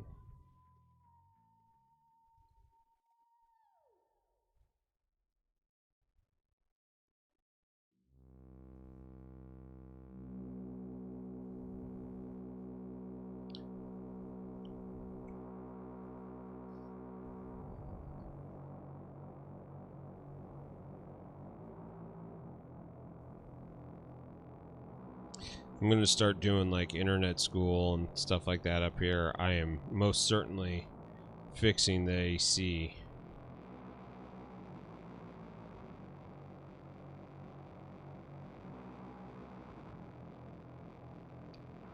$204 plus their endless spells. That's intense. What's F9?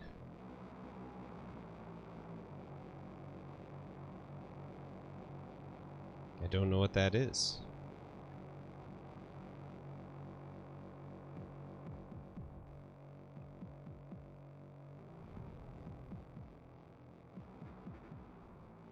Oh, Fast and Furious 9. You guys want to hear some fucking crazy shit? I've never watched a Fast and Furious movie. Not even one.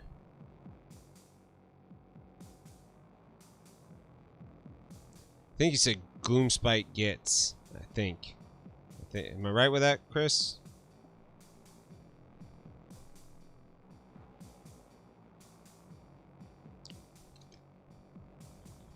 Yeah, never seen any Fast and Furious movie.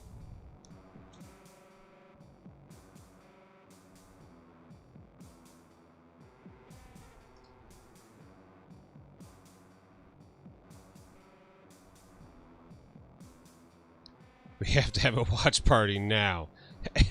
Everybody stop what you're doing. We're watching this now.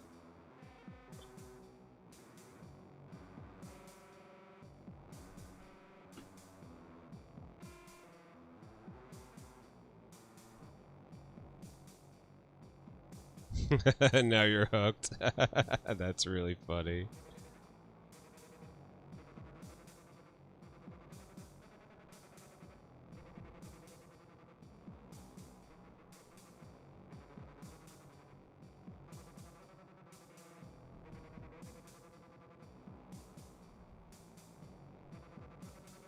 Tokyo Drift is the best one. That's the one that I hear everybody hates.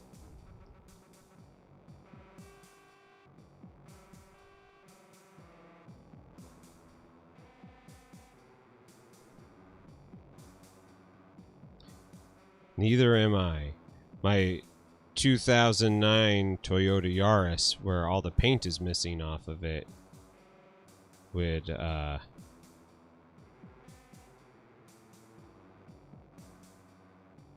it lets you know how much of a card guy. Meta's such an edgelord.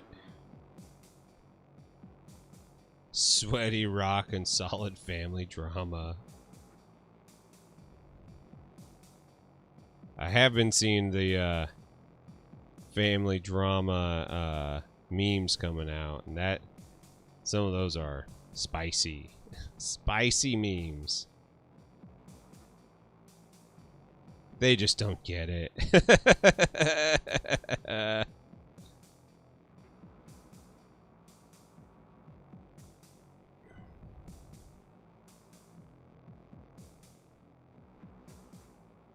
This little monk is badass. Little dwarf monk. I'm into that. That is a very specific little mini there, but it's badass looking. I'm into them. Start with 1, 4, and 5. 2 and 3 are like side quests. Right on, right on. I'm just not like a big action movie guy.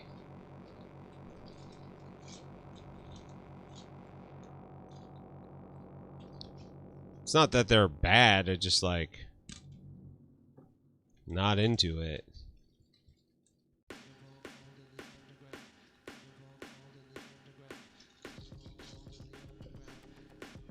Is the dwarf holding a cup? No, I think he's just punching. I think he's just punching. I think that's his brass knuckles.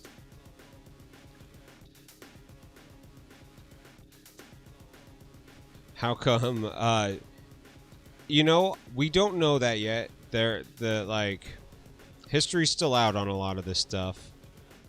We'll see. We'll see.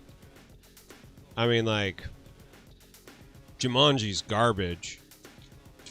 If it wasn't for MoviePass, we never would have watched it.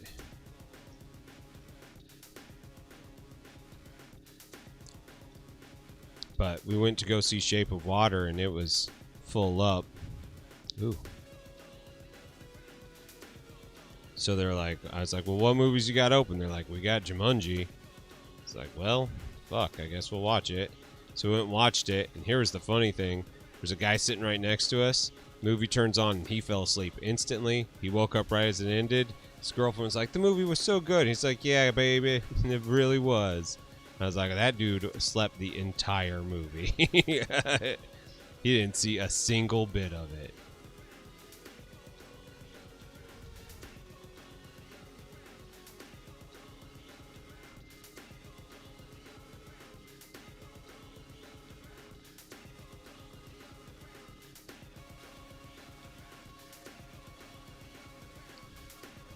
But, like, at the time, the Arnold Schwarzenegger stuff was, like, the only cool thing happening. So, like, it's kind of made sense that, like, bad movie, you'd be like, yeah, okay, well, we're watching this. And so, like, you have a very different relationship with those movies, where now we have so much good content out there. It's just like, if it's not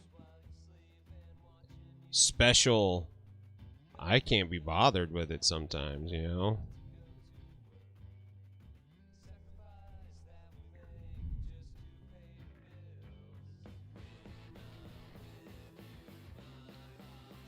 Jason Statham is the world's greatest assassin, emptying a flying plane with filled with goons while carrying a baby in a carrier and cutting the baby's GoPro, cutting to the baby's GoPro. Yeah, that's right.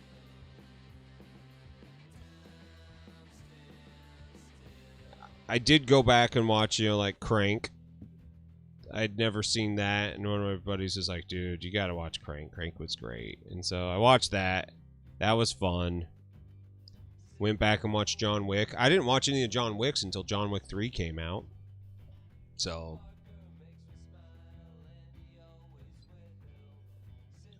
yeah. They have to be brilliant.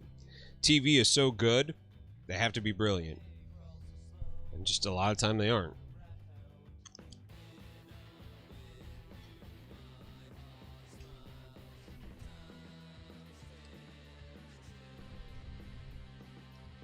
I mean, especially like when you have things like I Think You Should Leave on Netflix. It's just like, I'd rather watch that over and over again than spend time with a movie like Fast and Furious.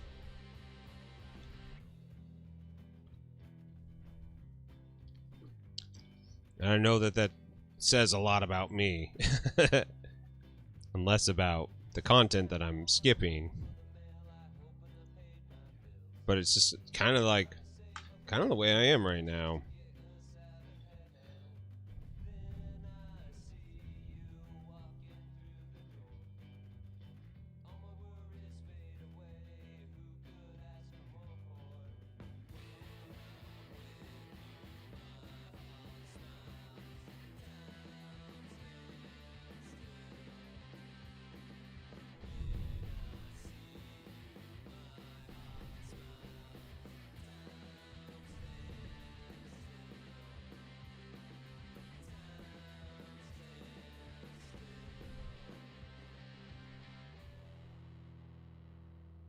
Really, two's good, huh? We enjoyed one. We're very surprised by that. Good movie.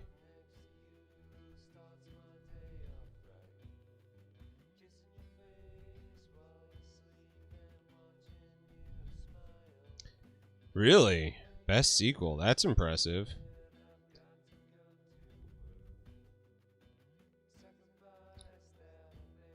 So, Quiet Place came out in the middle of all of the Movie Pass stuff, and like nobody, at the time nobody was going to the movie theater. So like when we went, there was only like two of us in the theater. It was like me and my wife and like two other people. It was like not a full movie, and I think we went opening weekend too.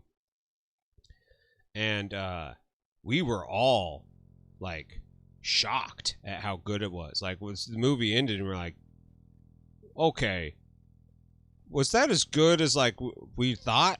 And everybody else is like, I really liked it. I'm like, okay, cool. So, and then the movie like picked up a lot of steam, and so it was interesting seeing how like that happened.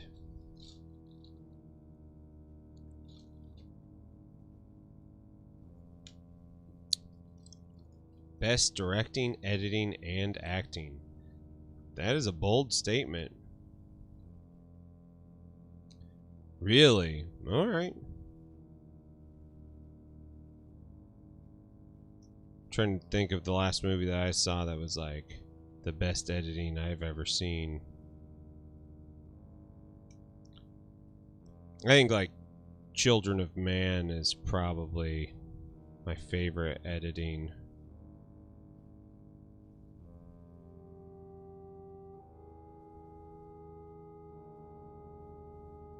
Yeah, Mad Max Fury Road, that dude, 100%.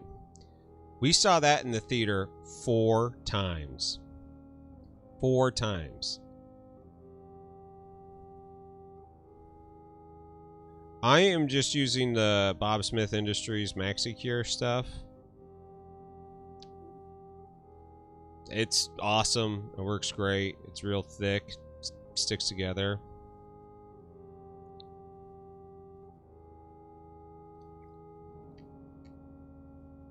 Chris, you've never seen any of the Fast and Furious movies as well?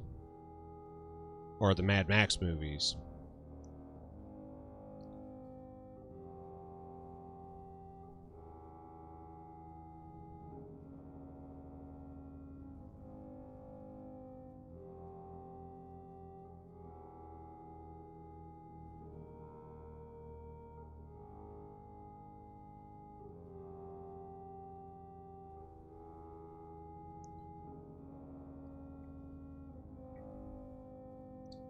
Mad Max was definitely great editing. I mean, that whole movie was built like it was just storyboards, like it wasn't a script. It was a storyboard of sequences. It was a music video.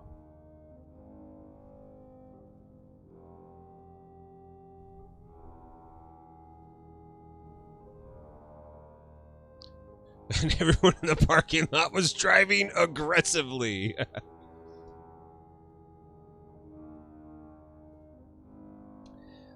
Cinematography is extremely important to a film. Like,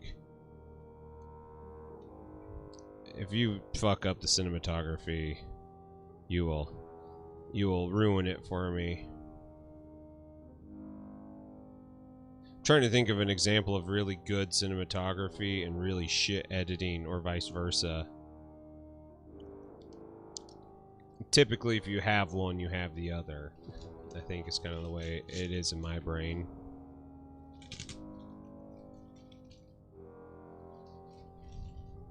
Oh my god, there's just more and more and more. What are these? What is this? A little tiny goat? What? Halflings? Oh my god. Little doggo? Little witch? What the hell what am I even doing here? What are all these things? A little knight? Oh, these are the kid knights and things. They're really cute. Without cinematography, you have an audiobook. We call that a telenovela.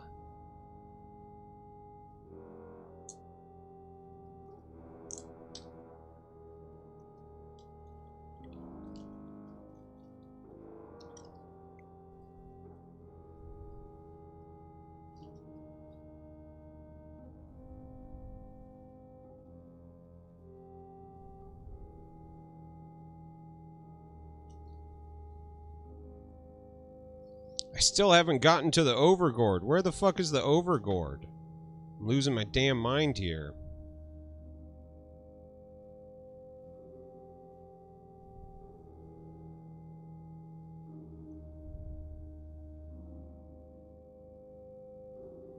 Speaking of audiobooks, I am about halfway through the Three Body Problems second book, Dark Forest.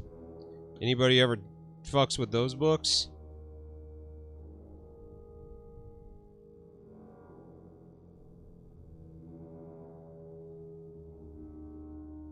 Ooh, that is a...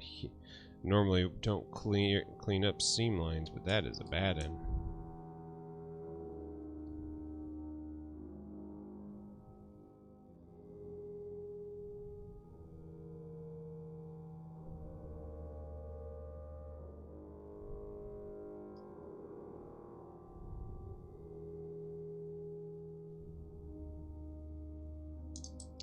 That I will take that silence as no. Nobody has read Three Body Problem. Three Body Problem is one of the best audiobooks I've ever, like the series as a whole. It is an epic. It's so good. All right, no meta. I'll send you a list later and photos of everything.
Alright. We're about at the end of today. So everybody start thinking about where you want me to raid off to. So I haven't looked at the computer in a while to see who's up. Dude, Knives Out was a lot of fun. I was actually really surprised at how much I liked that movie. Eat shit, eat shit, eat shit, eat shit.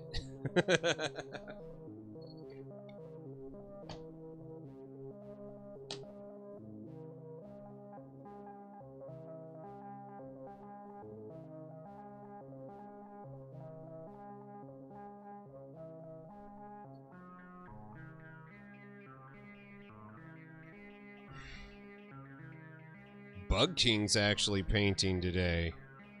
We might go see him. I haven't raided him, I think, ever.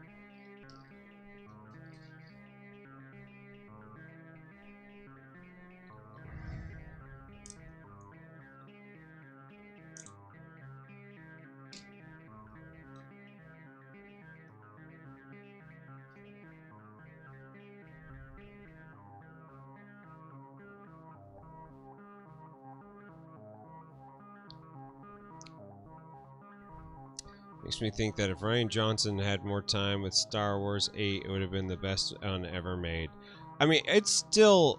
I think 8 is way up there for me, to be completely honest. I really appreciated the anti-plot, the pause in the middle. I really liked, Mark Hamill not being this fucking superhero. I did not like the gambling planet thing, it felt really tacked on.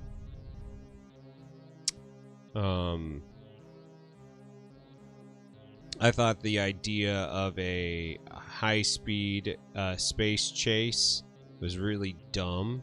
And it's just like, I don't know, like the MacGuffin of it all just felt like a little weird. But like, I like the battle at the end the best. Really poor B-plot, yeah. Even though like they're setting up like the new trilogy and thing and that, but like it was so weird. Like it looked different than the rest of the movie. Like the rest of the movie felt so real, and that place just felt totally fake and phony. And I know that that's part choice of like the you know, direction and all that. Like I get it. But like the people who hate that movie, I think that they're being a little too cruel to it. And I think that they remember the originals not clearly enough. Like, A New Hope is not a good movie. A New Hope is actually a really, really bad movie. You know, like, Minigamer J, the other day you were in your stream, somebody was like, I didn't like Paul Muad'Dib, you know, like from Dune. Like, Luke Skywalker and Paul Muad'Dib are the same character. They're both very unlikable characters. And I was just like, yeah, where do you think Star Wars got the whiny protagonist from? It's fucking Dune.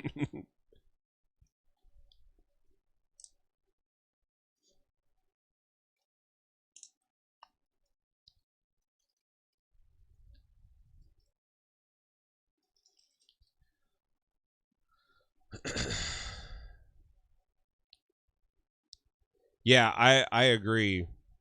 I thought that the like salt battle at the end with the red earth and like how Luke didn't leave a footprint in it was really cool. Thought that was extremely clever use of space and light.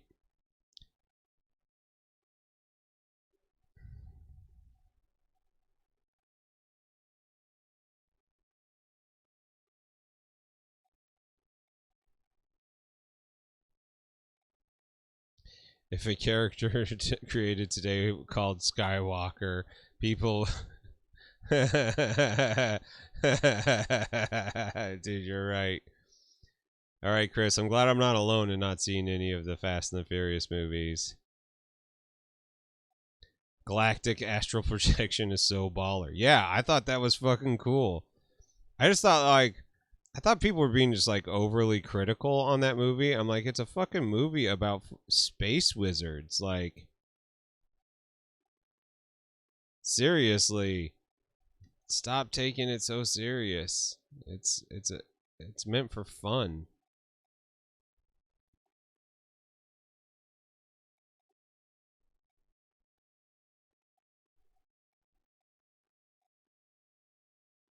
Like, enjoy life. And marketed to kids, yes. The Ewoks were the Gungans of the 80s.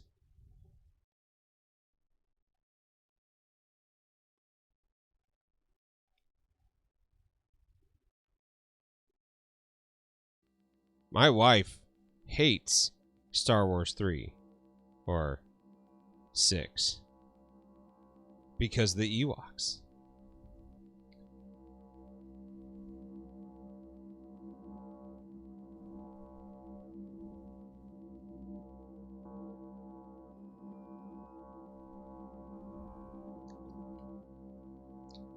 Mostly, well, yeah. I think that that's a real bummer that, like, people can't have an original fucking thought. They're like, I need to watch this thing and see what they think of it to see if I actually feel the same way about it. Like, just trust your gut. I have rewatched The Force Awakens and the Last Jedi a ton of times. I've only watched the Rise of Skywalker once, maybe twice. No, twice. I watched it twice. It's a fine movie, but also like How fucking stupid of a plot is it? Of like, oh, just like don't think too much about the logistics of having an entire army built in a place that no ships can go to. Don't think too hard about that fucking pile of shit plot point. And then you start thinking about it, and like all those fucking movies have like huge things like that where you're just like, oh, that's just poor planning on their part.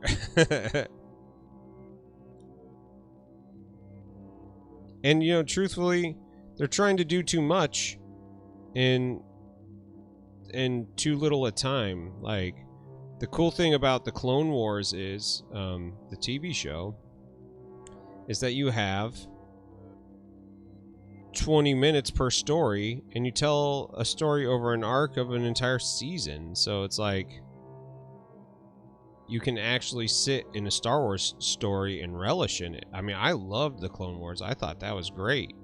The Mandalorian was the same thing. You actually could live in it and just enjoy it for what it is.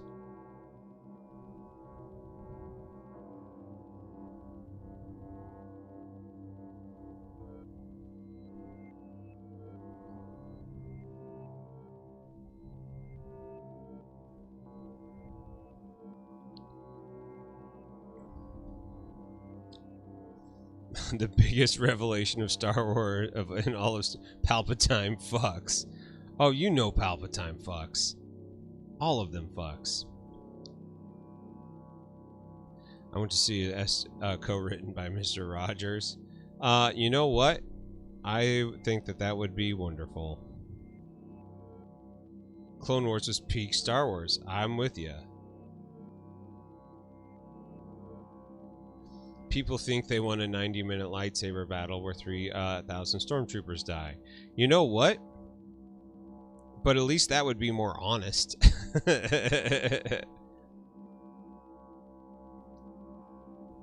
I'm like a big fan of the fantasy aspect of Star Wars. Like, it's not sound science at all. You know, where Star Trek is actually like has some kind of realistic science, which is great. See, I need to go back and watch Bad Batch. I won't have Disney Plus after the end of this month, and so I need to finish that up before it disappears.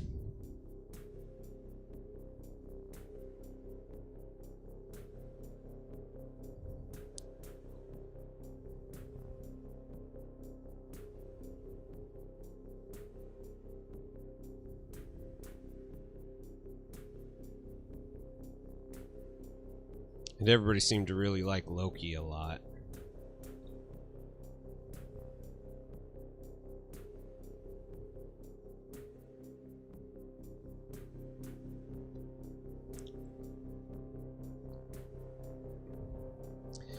The Mission Impossible and the trailer for Top Gun. You know what? I have never watched any of the Mission Impossibles besides the first one and like 20 minutes of the second one. And Top Gun is, I mean, like, you're not wrong. Top Gun is a hell of a trailer. I have so much more stuff to go.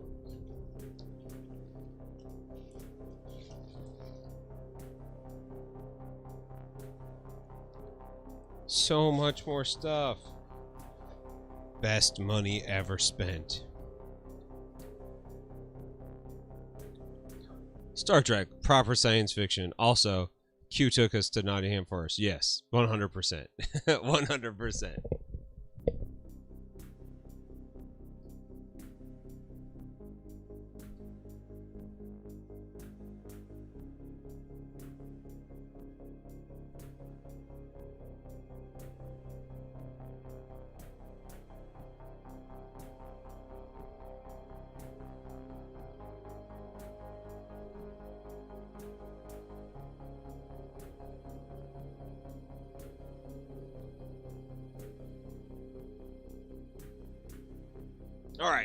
All right, people, we've come to the end of the stream.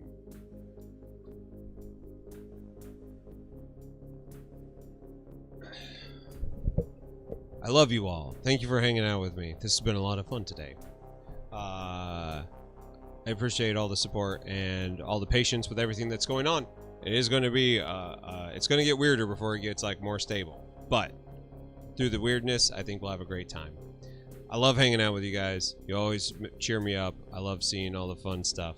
We're going to go say hi to Bug King.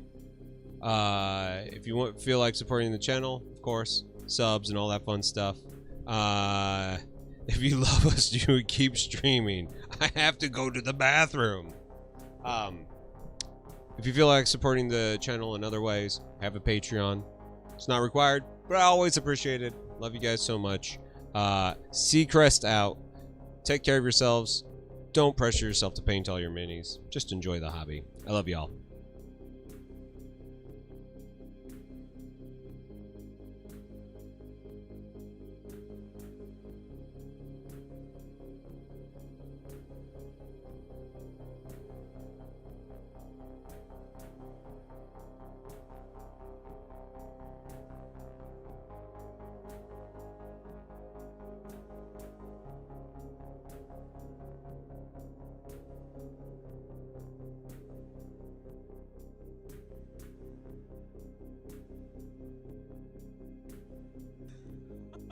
So there you go. I didn't even do it. But Winged Paints came in.